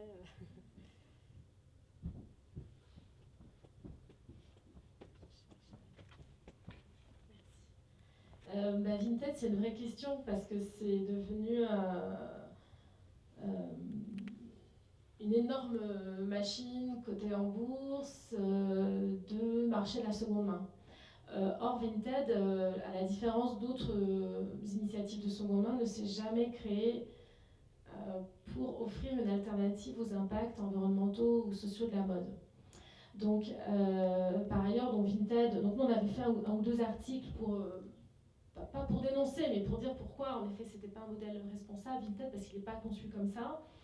Mais c'est pas que Vinted, c'est aussi que cet développement de la seconde main a conduit à une fast fashion de la seconde main. C'est-à-dire qu'en allant aussi beaucoup acheter en friperie, en se disant c'est pas grave, c'est de la fripe, avec de façon bien intentionnée, je dirais. Finalement, on ne se rend pas compte que derrière, ça veut dire que les friperies doivent aussi renouveler en permanence et que ce qui part pas au bout de... ça va aussi finir en déchets textiles. Et c'est un peu ce qui s'est passé chez Vinted, c'est vraiment une fast fashion et une frénésie de vider et re-remplir ces armoires, sauf qu'en fait, dans l'eau, derrière, c'est des modèles qui perdurent. Donc ça, c'est un peu le danger Vinted. Donc Vinted, si c'est acheter ponctuellement un ou deux vêtements qu'on a repérés ailleurs ou qui nous plaît et qu'on sait qu'on peut acheter en seconde main, donc éviter d'avoir produit de la matière et en cochant la case, parce qu'à un moment, par exemple, Vinted avait empêché le dépôt dans des colis relais, je crois, donc pour obliger justement à passer par des circuits de type Amazon. Donc ça, typiquement, là, il y a eu un soulèvement, donc ça a été dénoncé dans les médias, il y a eu un soulèvement une dénonciation aussi, une réaction des acheteurs sur Vinted, qui ont dit c'est pas possible, on va payer plus, c'est encore plus polluant. Et donc Vinted a été obligé de permettre à nouveau. Donc voilà par exemple le type d'action pour montrer qu'on n'est jamais vraiment démunis, quoi. Donc depuis ils ont été obligés, donc si c'est utilisé de manière raisonnable, c'est bien dans la mesure où on ne produit pas de matière. Mais ça ne doit pas nous permettre de nous dédouaner. Il faut faire attention aussi à l'achat frénétique ou inutile de vêtements, y compris en seconde main. Ensuite, sur Shein, la question, alors oui, on a intérêt à être dans des espaces, des marchés moins concurrentiels, c'est sûr, surtout d'avoir... c'est aussi cette mise en concurrence qui pousse en fait à créer toujours plus de modèles économiques pour grappiller des parts de marché. La question c'était plus est-ce qu'il faut aller vers un modèle...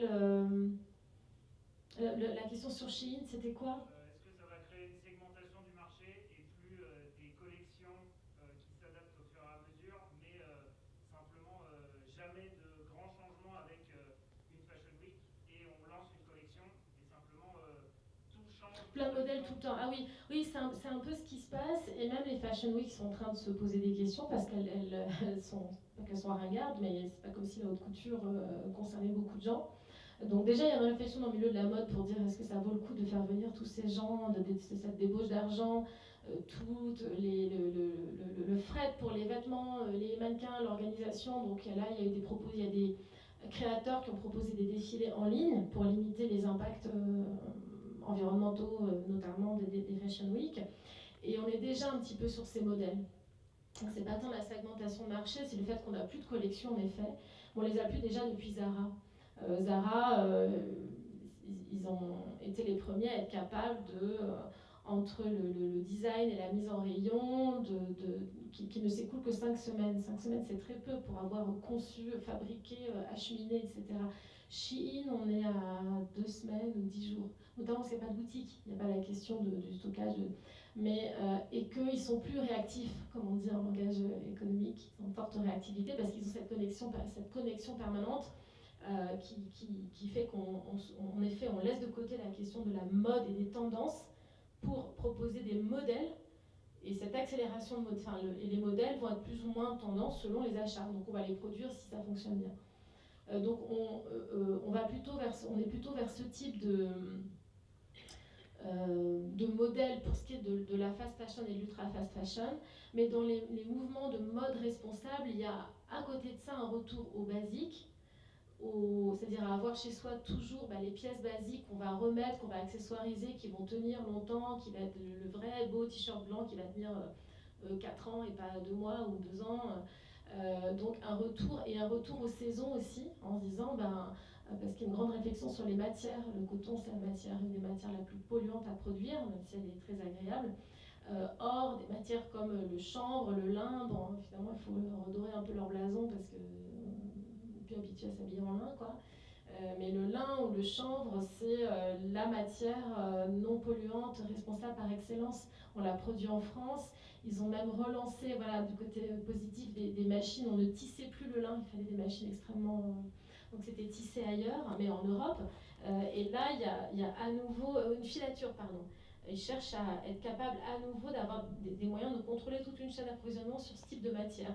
Donc pour ce type de matière, c'est aussi revenir à l'utilité du vêtement, à privilégier les bonnes matières en été, privilégier les bonnes matières en hiver. Donc du côté de la fast fashion, on a en effet cette tendance à penser en modèle et en pièces et plus en collection.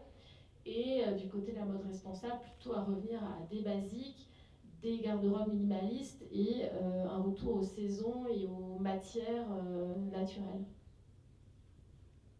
Il me semble qu'il y a de plus en plus de magasins de retouches aussi.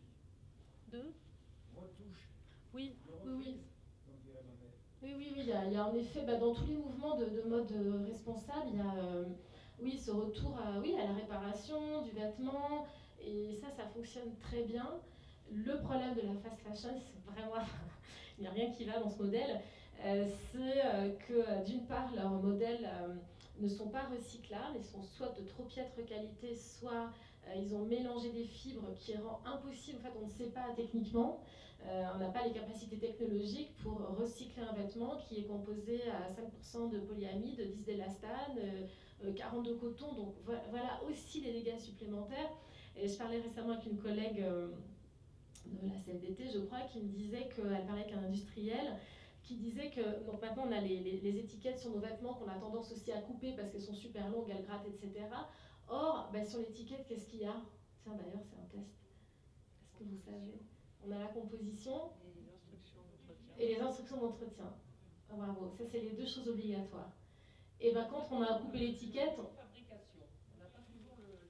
Exactement, parce que ça n'est pas obligatoire. Donc la législation en Europe, les 2 obligations, c'est la composition, donc pour protéger le consommateur en fait, d'allergies, etc., et les conditions d'entretien, pour qu'on ne puisse pas se retourner contre l'enseigne si on a dégradé, si on a mal lavé son vêtement. Le made in, le fabriqué, en effet, n'est pas obligatoire. C'était des débats en l'Union européenne, mais c'était des mesures qui avaient été jugées protectionnistes par certains pays. Qui craignaient que un made in Bulgarie ou un made in France puisse favoriser certains pays. Et donc en coupant les étiquettes, cet industriel disait en fait on est maintenant emmerdé pour savoir la composition de du vêtement, donc ça entrave encore en plus la question du recyclage. Donc, c'est vrai qu'il faut penser à un tas de choses, mais petit à petit. Et juste sur les marques responsables, alors sur les Ouïghours, la Chine, c'est un peu le drame du moment, c'est impossible. Par contre, les États-Unis, c'est l'administration Trump encore, sur fond de guerre commerciale ou politique, a été un des pays les plus entreprenants pour empêcher l'introduction sur le marché européen de produits issus du travail forcé des Ouïghours. Donc ils ont adopté un ban, une interdiction d'importation sur le territoire de produits en coton ou de tomates, qui sont les deux grands produits cultivés dans la région autonome ouïghour du Xinjiang. Et donc il est entré en vigueur et l'Europe est en train de réfléchir à un système similaire de régulation. Donc ça, par exemple, pour moi, c'est vraiment des choses, il y a quelques années, on n'en était pas... Enfin, pour revenir à nos débats, bien sûr qu'on est sur la durée, mais je ne suis pas certaine que ce soit pire non plus qu'avant, finalement, les multinationales, au contraire, se tiennent un peu plus à carreau malgré tout, parce qu'on a ces systèmes... Et pourquoi on en passe par le droit? Parce qu'il est... il va instaurer un cadre qui va ébrécher l'architecture d'impunité. C'est vraiment ça en fait. Et donc nécessairement, ça devrait, ce type de drame ne devrait plus pouvoir exister dans cette ampleur en tout cas. Mais on a quand même des initiatives comme We Dress Fair, et d'ailleurs ils sont des Lyonnais au départ. Et à Lyon, il y a une grande, j'ai trouvé que c'était une ville très mobilisée. Alors Montpellier, ils sont, je ne sais pas si tu as remarqué, très mobilisés sur voilà, la réparation, les ateliers de couture. Je trouve que Montpellier est plein de petites, voilà, de savoir-faire comme ça, textile, de fabrication, de réparation, etc. Et à Lyon, il y a un grand mouvement de mode éthique, mode responsable. Moi, j'ai fait par exemple plusieurs débats avec eux, avec en plus une vocation d'éducation populaire et de sensibilisation des consommateurs.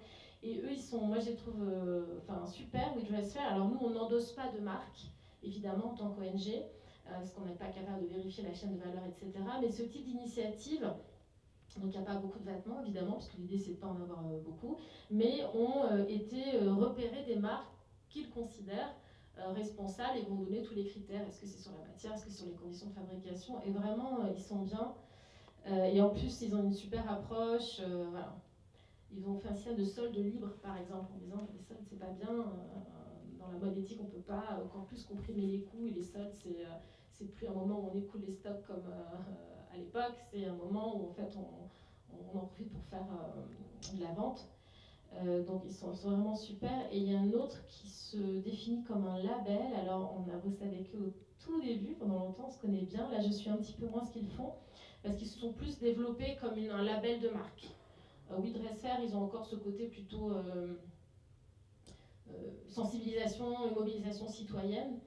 Mais voilà, ce sont deux sites qui vont vous donner plein d'infos sur voilà, les labels, les marques, comment bien consommer, avec des noms de marques et d'enseignes qui sont, à mon sens, assez corrects. Et puis il y a aussi une initiative en Bretagne, et c'est bien parce qu'ils ont été notamment repérer les petits prix, enfin la mode responsable accessible aux petites bourses.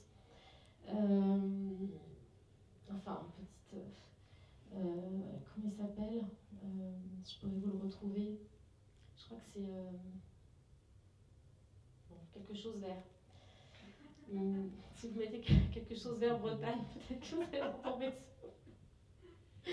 Alors parfois, j'ai plus en tête tous les... voilà. Mais sinon, je transmettrai et on vous les transmettra. Donc il y a quand même ce type d'initiative. Ah non, je parle beaucoup. C'est des réponses longues. Je crois qu'il y avait...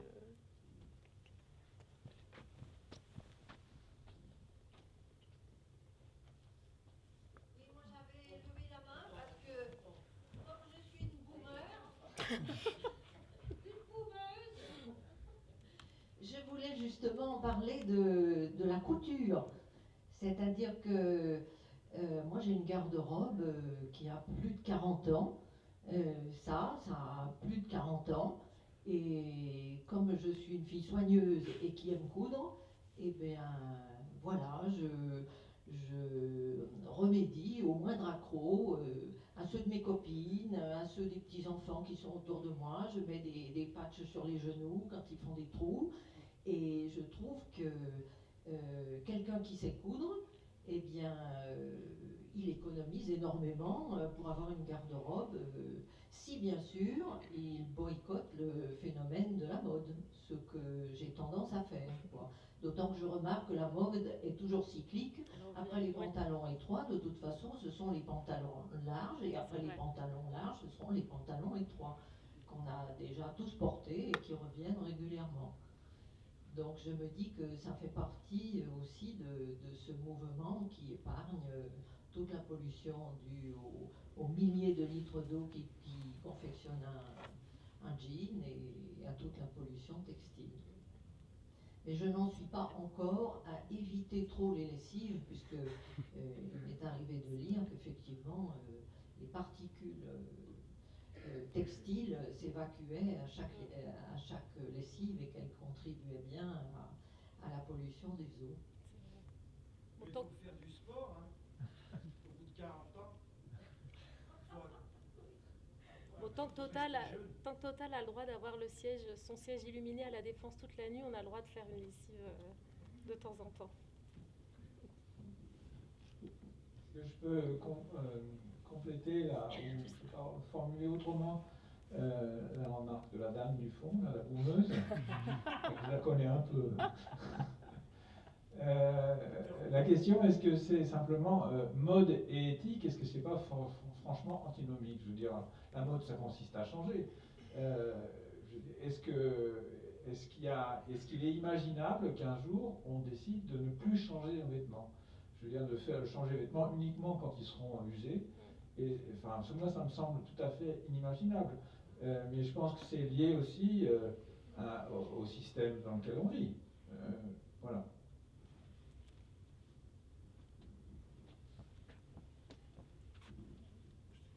Ben, je ne sais pas ce que vous en pensez. En fait, on avait des débats sur la question entre la mode et la tendance.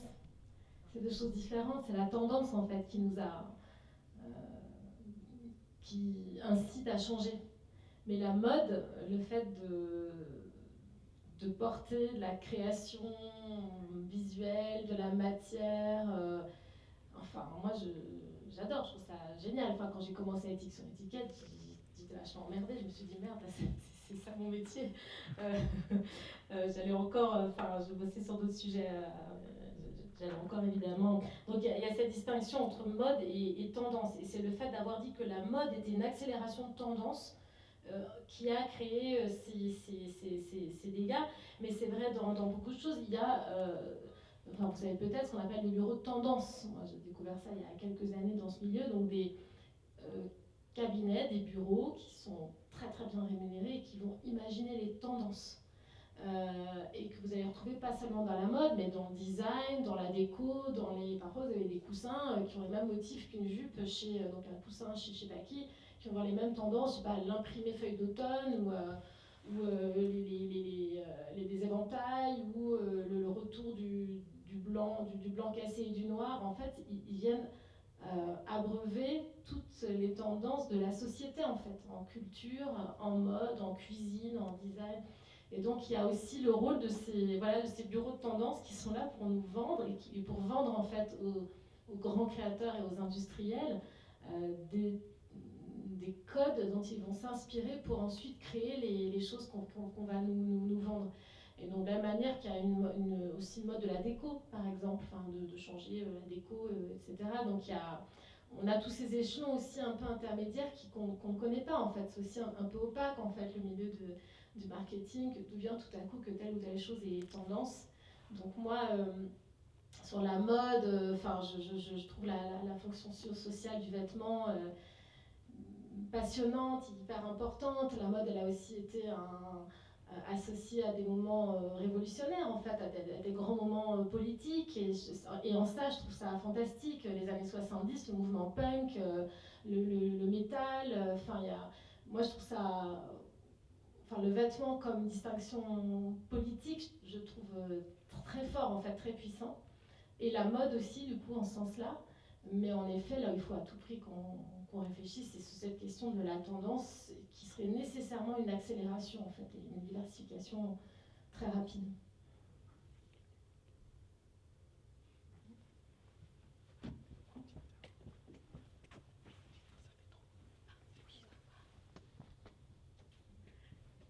Mais c'est vrai, sur le cycle de la mode qui revient, c'est très vrai, on a intérêt à garder tout le temps les pièces qu'on aime parce qu'on est sûr qu'elles vont... moi, j'ai une chemise qui c'est du 12 ans que ma mère avait gardée, mais je la remets. C'est fou quand même, et ça tient 30 ans après. Moi, j'ai une dernière question, parce que je suis très perturbée par le prix. Je trouve qu'en tant que consommatrice, il y a beaucoup de choses. Alors, vous parliez des tomates, du prix des tomates, qu'est-ce que ça représente de travailler la terre et d'avoir un coût juste et représentatif du travail que ça impose et de l'impact que ça a et du transport, du coût réel. Et moi, je suis très très perturbée par rapport aux vêtements. C'est que j'arrive pas à me positionner. J'arrive pas. Je trouve qu'en tant que consommateur, avec ces bas coûts et ces prix exorbitants aussi, j'arrive pas à faire la traduction de l'échelle du vrai coût et de ce que ça vaut. Même quand je suis devant un site de vente en ligne de produits bio, écolo, je suis toujours très très perplexe. Alors, je ne suis pas douée en couture, hein. Parce qu'en fait, je pense que quand on fait les choses soi-même, on mesure mieux le temps passé, on mesure mieux le coût de ce qu'on a fabriqué. Par exemple, moi je suis guadeloupéenne et mon père, quand il était jeune, il faisait du café. Et je pense que moi je bois du café de façon très anecdotique, mais lui il a cueilli les cerises du café, et lui il les a fait sécher sous les clés de la maison de sa grand-mère, à sortir le café pour qu'il sèche, à surveiller la pluie, à le rentrer. Il sait le coût que c'est de faire ça. Moi je vois ça comme de l'eau, mais il sait le coût de ce que c'est de faire ça. Et moi sur le vêtement, je n'ai pas cette échelle et je suis très très perturbée. Alors je voulais vous poser la question par rapport aux jeunes générations, parce que là je vois que des gens moyens, âgés. des moyens de génération. Quels sont vos très jeunes, vous êtes tous très jeunes. Quels sont vos moyens d'action pour les jeunes, comment communiquer aux jeunes générations qui sont vraiment dans cette culture de la fast fashion, et puis aussi quel est notre regard par rapport au coût et comment on peut avoir un réel rapport, parce que quand j'achète un truc, je ne sais jamais s'il va me durer beaucoup ou si pourtant j'achète très cher et au bout de 2 ans, il est immétable, quoi. Donc soit je suis pas douée pour l'appréciation des qualités des tissus quand je fais en magasin, soit il y a une tromperie du consommateur et on n'a plus de repères, tous collectivement. Je ne sais pas si c'est très clair.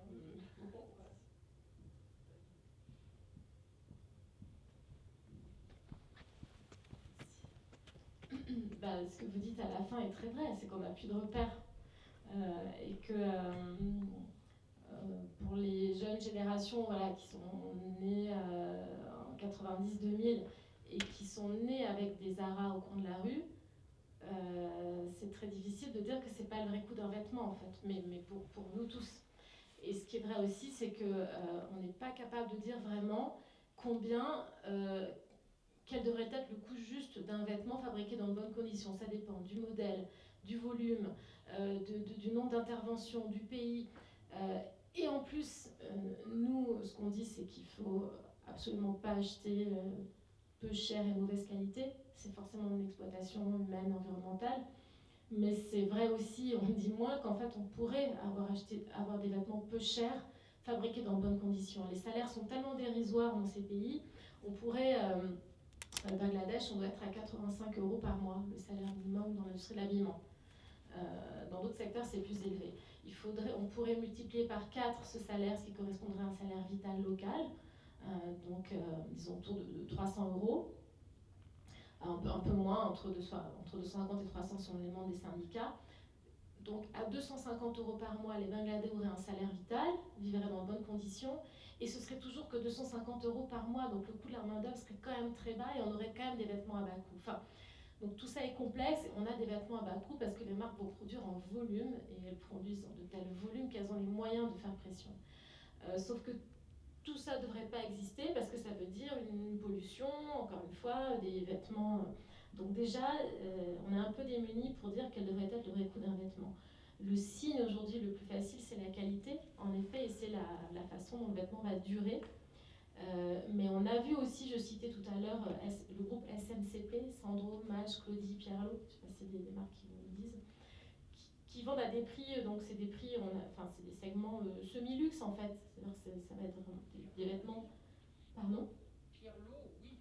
Pierlot, voilà. On a du mal à comprendre là. Oui, qui sont très chers en fait, trop chers pour ce que c'est, et je parle même pas de Sandro et Mage, et ça c'est fabriqué en Europe surtout, mais en Europe ça va être Bulgarie, Ukraine, on va avoir des salaires parfois inférieurs aux salaires chinois proportionnellement, donc des salaires moins 10 ans même au cœur de l'Europe, pour une mauvaise qualité. Donc c'est vrai que ces deux types de modèles nous perturbent complètement. On n'a plus ces repères et je pense que peut-être la génération d'avant avait peut-être un peu ces repères. On sait qu'avec X euros, parce qu'on avait encore une production plus locale ou européenne, donc c'était plus facile d'avoir des informations, la chaîne de sous-traitance était plus réduite, donc les marques étaient capables de dire dans une boutique, je sais pas, je cherche les marques un peu de l'époque, je sais pas, je pense à René Derry par exemple, je sais pas trop ce qu'ils valent aujourd'hui, mais je pense que René Derry dans les années 2000-90 était capable de dire, dans les vendeuses étaient capables à peu près de savoir leur chaîne de sous-traitance, de parler qualité, etc. Ce sont des choses qui ont disparu en fait des boutiques parce que la fast fashion ce sont des distributeurs et ce ne sont plus des fabricants de vêtements. Tout ça pour dire que, voilà, donc c'est une vraie question. Donc il y a quand même une chose qui est la qualité, et que si on achète un vêtement cher qui ne dure pas, il faut à tout prix aller le renvoyer à la marque. Enfin, ça, c'est important de continuer à faire ça. On a un peu perdu ce pli, mais en fait, quand on a mis de l'argent dans un vêtement, il doit durer. Et pour les jeunes générations, nous, on reste un collectif très petit, avec peu de moyens. Et c'est plutôt, on utilise beaucoup les réseaux sociaux. On n'a pas vraiment un discours justement sur l'action du consommateur. Enfin, on sensibilise, on va avoir des outils. Je parlais avec des profs, hein, même tout à l'heure, on a fait un outil qui s'appelle Fashion mais pas con, pour distribuer dans les lycées, les collèges, pour expliquer d'où viennent les vêtements, le circuit, les impacts, etc. Donc on peut avoir ce type d'outils, passer par les milieux scolaires. On a une vingtaine de collectifs locaux en France. On en avait un assez actif à Saint-Étienne il y a quelques années, mais on essaie d'en monter un à Lyon, qui vont avoir cette action d'intervention au milieu scolaire, dans des médiathèques, dans des lieux comme celui-ci, donc d'aller chercher, d'aller communiquer auprès du public des informations. Et puis pour la partie un peu plus activiste, on a beaucoup les réseaux sociaux. Donc on n'est pas encore sur Insta parce qu'on n'a pas trop le temps de créer du contenu. Mais à travers Facebook, Twitter, ça fait longtemps en fait qu'on utilise ces réseaux comme des moyens d'interpellation des marques, du gouvernement, des députés, etc. Et ensuite, on a les médias. On est quand même dans notre monde, je dirais, assez médiatisé. Et il y a eu pas mal de documentaires, de plus en plus de magazines, de presse hors presse spécialisée ou un peu pointue, qui parlent aux jeunes en fait, et que les jeunes vont voir. Donc après des reportages sur M6, sur Arte même, on va avoir beaucoup de retours. Et les réseaux sociaux sont vraiment... Ouais, donc c'est plutôt les jeunes qui viennent à nous, qui nous voient, qui entendent parler, plutôt que nous avons une action vers ces publics parce qu'on est trop petits. Et après, au sein d'Éthique sur l'étiquette, il y a des organes comme le CCFD Terre Solidaire, que vous connaissez peut-être, qui doit être quand même implanté dans la région, qui doit avoir des réseaux dans la région, Oxfam, tout cela, et qui sont un peu plus gros, donc qui sont nos membres, mais qui ont une fonction dédiée à l'action citoyenne, à la mobilisation citoyenne, avec plus de moyens, et qui vont utiliser le secteur de la mode, par exemple, comme illustration. Mais il y a aussi quelque chose, moi je renvoie aussi à la responsabilité des pouvoirs publics, c'est-à-dire qu'on demande aux ONG de tout faire. Donc en effet, les actions en justice, actions politiques, sensibiliser les gens, leur expliquer ceci, vous n'avez pas dit cela, vous n'avez pas fait ceci. Sauf que on dit aux gens, encore une fois, d'éteindre les robinets quand on se brosse les dents, et puis les centres-villes ferment et on voit exploser les zones d'activité dans lesquelles on n'a que ça. On n'a que des H&M, on n'a que des Kiabi, on n'a que du vêtement de masse, de mauvaise qualité, de fast fashion, de petit prix, y compris là on pourrait faire autrement. Donc c'est aussi une responsabilité des pouvoirs publics de cesser ces injonctions contradictoires aux consommateurs ou aux ONG. La loi de devoir de vigilance, elle existe, elle a été une grande révolution, il n'y a pas de système de contrôle. Et donc le ministère des Finances nous dit bravo les ONG, c'est bien, vous faites ce travail de vérification que la loi soit bien mise en œuvre par les entreprises. C'est pas notre boulot en fait, c'est votre boulot. Vous avez fait une loi, il faut à tout prix que vous ayez le courage de la faire respecter. Donc on interpelle aussi les pouvoirs publics pour dire que c'est à eux de faire ce travail de sensibilisation et puis d'enrayer ces modèles en fait. On pourra toujours dire aux jeunes arrêtez d'aller chez H&M si en bas de chez eux ils n'ont que ça. Les jeunes sont des humains. Je sais pas si ça répond à votre question.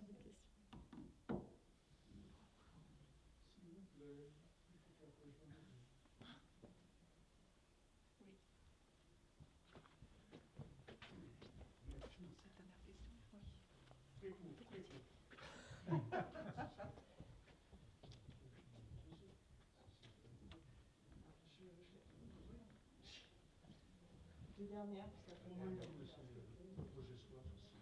Oui.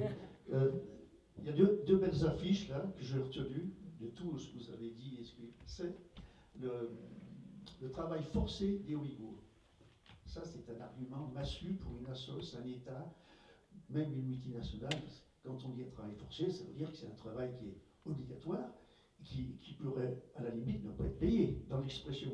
Et après, vous dites, la deuxième affiche qui m'a plu, c'est sur la vigilance. Enfin, la loi a été votée sur le devoir de vigilance. Vous vous rendez compte, vous le savez certainement, c'est une belle victoire déjà, mais une multinationale tentaculaire, vous pensez bien qu'un devoir de vigilance, il faudra encore aller plus loin, être incitatif à arriver à arracher une loi qui soit un devoir de responsabilité du haut en bas de l'échelle. Quand vous faites faire une maison, l'artisan il a un devoir de qualité et tout, et de responsabilité, c'est-à-dire qu'il a une certification, numéro ISO 9028, tout et tout. Il faudra aller jusqu'à là, parce que en faisant en sorte qu'une loi avec seulement l'expression devoir de vigilance, vous êtes bien d'accord que ça vous mettrez sans avocat avec 100 multinationales, il dira mais nous, ça y est, on va vous avertir, on a fait des progrès, on a mis de la pommade pour protéger les mains de ceux qui travaillent dans des teintureries, enfin je veux dire, vous voyez, c'est une belle victoire, hein, et bravo, je dis mais il faudra aller, c'est pas suffisant de devoir de vigilance, parce qu'il y a des entreprises avec ça, ils ont vécu 10, 15 ans, et l'arme massue, c'est, bon, je pense, on a parlé du consommateur qui change de mode, sauf madame qui garde ses robes 40 ans, moi j'ai mon costume de 40 ans, je le mets plus, hein, j'aurais l'air ridicule. Hein. Bon, mais l'arme que vous pouvez utiliser, vous, c'est sur les lois, sur la sécurité, sur la santé des travailleurs. Non, peut-être un mot, je pense là il y a une mécompréhension du terme devoir de vigilance, c'est normal. Hein. La loi devoir de vigilance, c'est une loi de responsabilité juridique sur l'ensemble de la chaîne de sous-traitance. Non, je vous en prie. Donc c'est évidemment qu'on ne se mobilise pas corps et âme 5 ans pour des lois qui sont inutiles. Enfin, dans le sens où ce travail, c'est précisément pourquoi on s'est confronté, affronté à ce point aux grandes entreprises, au patronat, aux députés, toute la droite, le centre. C'est parce que c'est une loi de responsabilité. Enfin, évidemment, je n'ai peut-être pas bien pris le temps de beaucoup l'expliquer, parce que ça en rentre après dans les détails. C'est ce que j'expliquais sur le plan de vigilance. C'est une loi qui permet, en cas d'atteinte grave aux droits fondamentaux, d'aller devant un juge français qui va pouvoir engager la responsabilité juridique de la multinationale. Donc là, on a des procès contre Total, pour des procès sur des projets pétroliers au Mozambique et en Ouganda. Et la la directive européenne, elle vise à dépasser cette loi française parce qu'elle a des écueils, évidemment, parce qu'elle a été le fruit d'une bataille juridique et politique, et donc on a dû faire des compromis, enfin qu'on a dénoncé tout le long. Mais c'est ça l'enjeu, sinon elle n'aurait pas été révolutionnaire, ni pionnière, ni... Donc ce que vous évoquez, c'est plutôt la RSE, la responsabilité sociale d'entreprise, qui n'est pas contrainte juridiquement, qui sont les initiatives volontaires. Toute l'obligation du devoir de vigilance, et je parlais tout à l'heure des textes internationaux des Nations Unies, adoptés en 2011. Quand je dis que ce premier texte dit que les entreprises ont une obligation de vigilance, due diligence, c'est pas être vigilant comme ça, comme dans la rue, c'est des termes, voilà, c'était obligatoire mais non contraignant. Voilà, tout le charme des textes onusiens. Et ce qu'on veut faire maintenant, c'est que cet obligatoire soit contraignant, c'est-à-dire assortir un système de sanctions devant le juge. Et cette directive européenne, qui s'appellera aussi devoir de vigilance, donc c'est une traduction du due diligence en anglais, elle visera ça également. Et ce texte disait l'obligation de vigilance sur l'ensemble de la chaîne de valeur, relation d'affaires même ils disent. Parce que dans la relation d'affaires, on va pouvoir embrasser la complexité de la structure économique des multinationales. Et donc ce type de loi, elle vise à avoir une réalité juridique qui rattrape une réalité économique.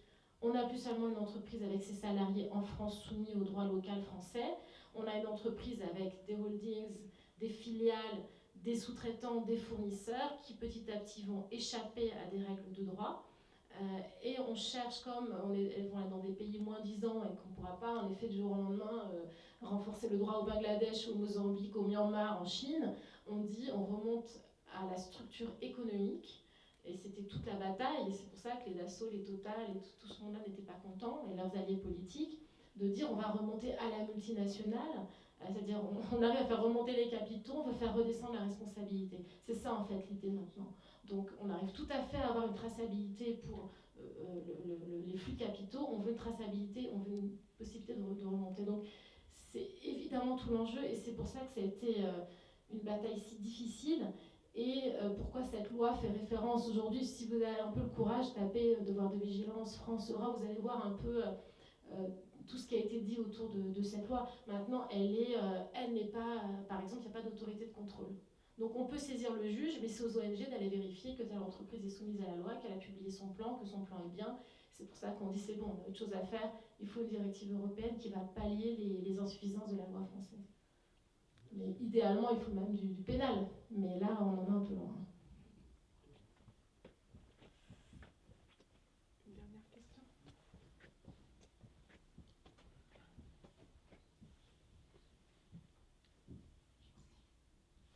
Moi, j'ai une question qui m'interpelle par rapport à cette mode à bas coût, on va dire, parce que vous avez dit, et avec juste raison, qu'ils produisent des volumes faramineux. Ces vêtements-là ne peuvent pas aller en seconde main. Parce que quand vous avez acheté un t-shirt 3 € et qu'au bout de 2 lavages, il ne ressemble plus à rien, vous n'allez pas le mettre en seconde main. Et quand on voit les volumes, donc on va dans un magasin de ces marques-là, et quand on voit les volumes de vêtements, qu'est-ce qu'ils deviennent lorsqu'ils ne sont pas vendus? Parce que c'est des masses phénoménales. Et vous avez dit vous-même qu'ils sont difficiles à recycler. Donc qu'est-ce que ça devient? Et pourquoi on ne pourrait pas travailler sur le fait que ces entreprises-là soient responsables, mais réellement, de la destruction et du recyclage? Tout à fait. J'essaie de retrouver des chiffres parce que je ne les ai pas en tête. Il y a un reportage très récemment sur la question. J'essaie de voir si je retrouve l'article avec les chiffres. C'est une très bonne question. La majorité de nos vêtements dans le monde finissent brûlés. On n'a qu'une petite minorité qu'on est capable de recycler, et techniquement. Donc en France, donc, il y a eu des tentatives justement de réglementation. On a la loi sur l'économie circulaire de l'inénarrable Brune Poirson, qui a quand même réussi à faire avancer des petites choses dans le secteur, avec une interdiction de détruire des invendus. Donc si on n'a pas le droit de détruire des invendus, on a intérêt à avoir moins d'invendus qu'avant. C'était une tentative. Donc nous, c'est ça qu'on veut faire en fait, c'est réguler le modèle, dire ça doit coûter de surproduire. Parce qu'en fait, on est dans des modèles de surproduction, ça leur coûte moins de surproduire et de jeter que de contrôler leur chaîne de valeur. Donc là, on n'a pas réussi à obtenir ça. Enfin, ça, c'est surtout nos collègues des Amis de la Terre qui ont bossé là-dessus.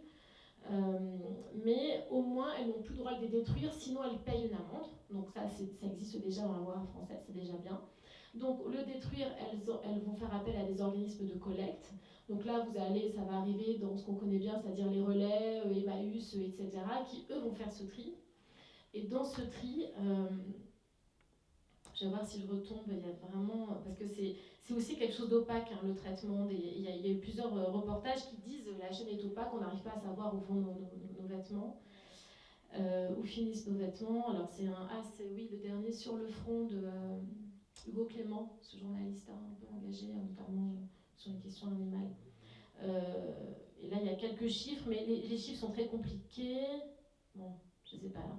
Mais donc, une partie va être triée, donc une partie va être jetée parce que inexploitable, inutilisable, etc. Une partie va aller dans des circuits de seconde main. Une partie va être réemployée, c'est-à-dire va servir de chiffon, de textile pour l'industrie automobile. Enfin, on a un tas d'industries qui utilisent la matière textile sans que ce soit du vêtement. Et puis, il y a une grande partie aussi qui finit, vous avez peut-être vu ça aussi, dans les marchés de seconde main dans des pays pauvres, notamment d'Afrique de l'Ouest, comme le Ghana, mais aussi au Kenya, etc. Donc là, vous allez avoir des monceaux de vêtements, de nos secondes mains d'H&M, dont on pense que les Kenyans n'ont rien à faire, tout comme les Ougandais, tout comme les Togolais, qui parfois vont même venir concurrencer des industries locales. On a évidemment des savoir-faire et des productions aussi dans ces pays. Donc il y a une partie de nos vêtements qui vont habiller en seconde main, en troisième main ces populations. Et puis récemment, il y a eu des photos terrifiantes du désert d'Atacama au Chili ou de fronts de mer pollués, de ces masses de vêtements. Donc vraiment la fast fashion, mais ça c'est clair, c'est vraiment un mal environnemental à ce niveau, en termes de matière produite, surproduite et gâchée, et inutilisable et inemployable. Voilà pourquoi il faut qu'on arrive à enrayer ces modèles, en fait. Il faut que ça devienne plutôt... On va signer des pétitions, d'éthique sur étiquette, écrire aux marques. Non, en fait, la réponse est toujours un peu la même, c'est-à-dire entre soi-même, ne pas surconsommer, mais j'imagine que vous n'êtes pas les premiers concernés, évidemment. Et puis, autant que faire se peut, le faire savoir aux marques, aux enseignes, en fait, parce qu'encore une fois, il y a la loi et il y a la pression qui leur vient des acheteurs, des consommateurs, pas forcément, encore une fois, en termes de baisse des ventes, mais les marques réagissent parce qu'elles sentent bien que c'est une préoccupation de leurs consommateurs. On n'a pas une seule marque qui ne se positionne pas sur le terrain du développement durable, du recyclage, etc. C'est aussi parce qu'elles voient qu'elles ne peuvent plus échapper à ces discours. Maintenant, il faut transporter les discours en actes. Et encore une fois, entre repenser ces modes de consommation et...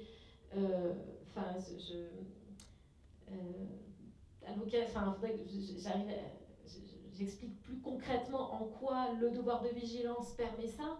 Le devoir de vigilance, mais comme d'autres tentatives, hein, là on est sur le devoir de vigilance, c'est ce texte international, mais il y a d'autres tentatives juridiques, c'est de dire si enfin la pollution du désert d'Atacama peut être attaquée devant les tribunaux européens en disant que c'est la responsabilité de ces grands groupes, de Shein, d'Inditex, de Auchan, elles servent à ça ces lois en fait, à dire puisqu'il n'y a plus d'impunité, vous allez être responsable de ces dégâts sociaux et environnementaux, donc on va aboutir à des changements de modèle. C'est le pari que nous faisons. Et pour obtenir ces textes, mais on fait aussi des actions en justice par exemple, c'est encore une fois cette action citoyenne de donner de la voix qui nous appuie dans nos combats de manière très claire. Ce type de loi, on les aurait jamais, même ce qui se passe sur la directive, on les aurait pas en fait si on était seul, si on était sans voix citoyenne qu'on puisse apporter comme un élément de soutien devant les autorités publiques. En fait, ça pour nous c'est évident, ça c'était peut-être pas comme ça du premier abord, mais ce soutien politique, enfin citoyen, il est déterminant pour nos combats. Mais je pense encore une fois pour tous les combats des ONG, Greenpeace de la même manière, comment fonctionne Greenpeace, comment fonctionne Amnesty, c'est pas de l'acte de consommation, c'est parce qu'on a des militants, des activistes, des militants syndicaux qui, par une action, encore une fois, citoyenne, politique, activiste, mettent dans le débat public ces sujets et créent un rapport de force qui nous permet de temps en temps de gagner des batailles. On est exactement sur le même domaine ici. Et d'ailleurs, ces lois, ces directives, on est 6, 7, 8, 10 organes tout le temps ensemble. On converge tous pour essayer de peser ensemble, parce qu'on a identifié les mêmes mots et les mêmes solutions.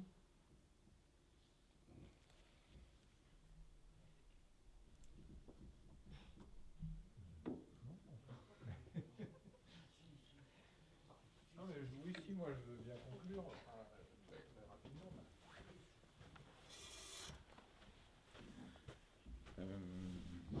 Oui, alors, si j'ai bien compris le programme de la boumeuse, tu avais une question? Oui, une dernière. Oui, bon, je ne sais pas si vous avez déjà réfléchi à des manières d'augmenter plus ou moins artificiellement les prix de ces vêtements fabriqués à bas coût, mais une des solutions, c'est la taxe carbone sur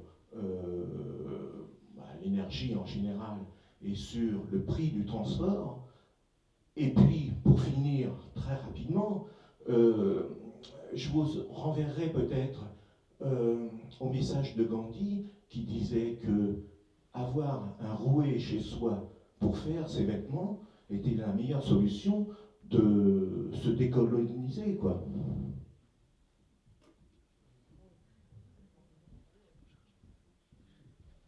La robe de bure qu'il nous faut, donc. Oui, sur la taxe carbone, ça fait partie des éléments, mais la réalité est que la grande majorité de nos vêtements ne sont même pas produits sur le territoire européen, mais à l'international. Et ça va rejoindre le message décolonisateur, bien sûr, de Gandhi.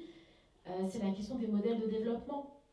Comment le Bangladesh en est venu être un pays spécialisé et qui dépend pour 80% de ses entrées en devises du secteur du textile habillement, qui est un secteur dans lequel on a une production qu'on dit à faible valeur ajoutée en termes économiques, mais qui ne rapporte pas en fait, dans lesquels on n'a pas décidé d'investir pour former des ouvriers qualifiés, c'est une main-d'œuvre peu qualifiée, jeunes, pauvres, migrantes, pour produire des vêtements, pour produire dans un secteur entièrement tourné vers l'exportation. On aurait pu offrir, quel est le choix de développement du Bangladesh dans ce modèle? Donc ça, c'est une vraie question. Le Bangladesh peut tout à fait décider que les ressources, mobiliser des ressources intérieures autrement. D'abord, il a un marché intérieur qui pourrait satisfaire. Il pourrait investir dans de l'industrie, dans de l'agriculture. On avait ces discussions avec les collègues en Tunisie, ils ont une agriculture très forte. C'est pareil, la Tunisie dépend énormément du secteur, dépend beaucoup du secteur de l'habillement, dans lequel on a des ouvrières pauvres, alors que c'est le premier producteur d'olives, par exemple, au monde, et que l'huile d'olive italienne provient en fait d'olives tunisiennes. Donc ça, c'est une vraie question qui dépasse un peu nos enjeux, hein, évidemment. C'est quels choix ont les pays et les moyens aussi démocratiques, et pour ça il faut qu'il y ait des états de droit, et pour ça il faut qu'on arrive à faire passer la question commerciale après la question du développement et la question démocratique. C'est quels choix ont ces pays, quelles possibilités ont ces pays de choisir leur modèle de développement et de permettre d'investir dans des secteurs qui vont permettre des prix rémunérateurs, des salaires dignes, plutôt que d'être spécialisé. Hein. C'est ce qui s'est passé. Hein. C'est des accords commerciaux internationaux, bilatéraux aussi, avec l'Europe, avec les États-Unis, qui ont identifié le Bangladesh comme un pays dans lequel on allait investir dans cette industrie qui a cru de manière exponentielle et qui a fini par des immeubles qui s'effondrent sur les ouvriers. C'était pas le premier. Hein. Le Rana Plaza, on dénombrait déjà 700 morts dans des effondrements, des incendies d'usines entre 2005 et 2012. Nous, on avait proposé déjà un accord qui sécurisait les bâtiments. Bon, tout ça avait été balayé. Il a fallu l'Arda Plaza, c'est un genre ce que vous disiez tout à l'heure, pour que ces entreprises signent cet accord contraignant. Donc voilà, tout ça pour dire que ça c'est aussi une question de sortir de ces modèles de dépendance extrême à des secteurs qui ne sont pas des secteurs qui sont pourvoyeurs d'emplois décents. Mais pour ça, il faut aussi qu'on ait développé dans des pays des institutions fortes, indépendantes, démocratiques, qui puissent peser aussi pour faire ces choix de développement.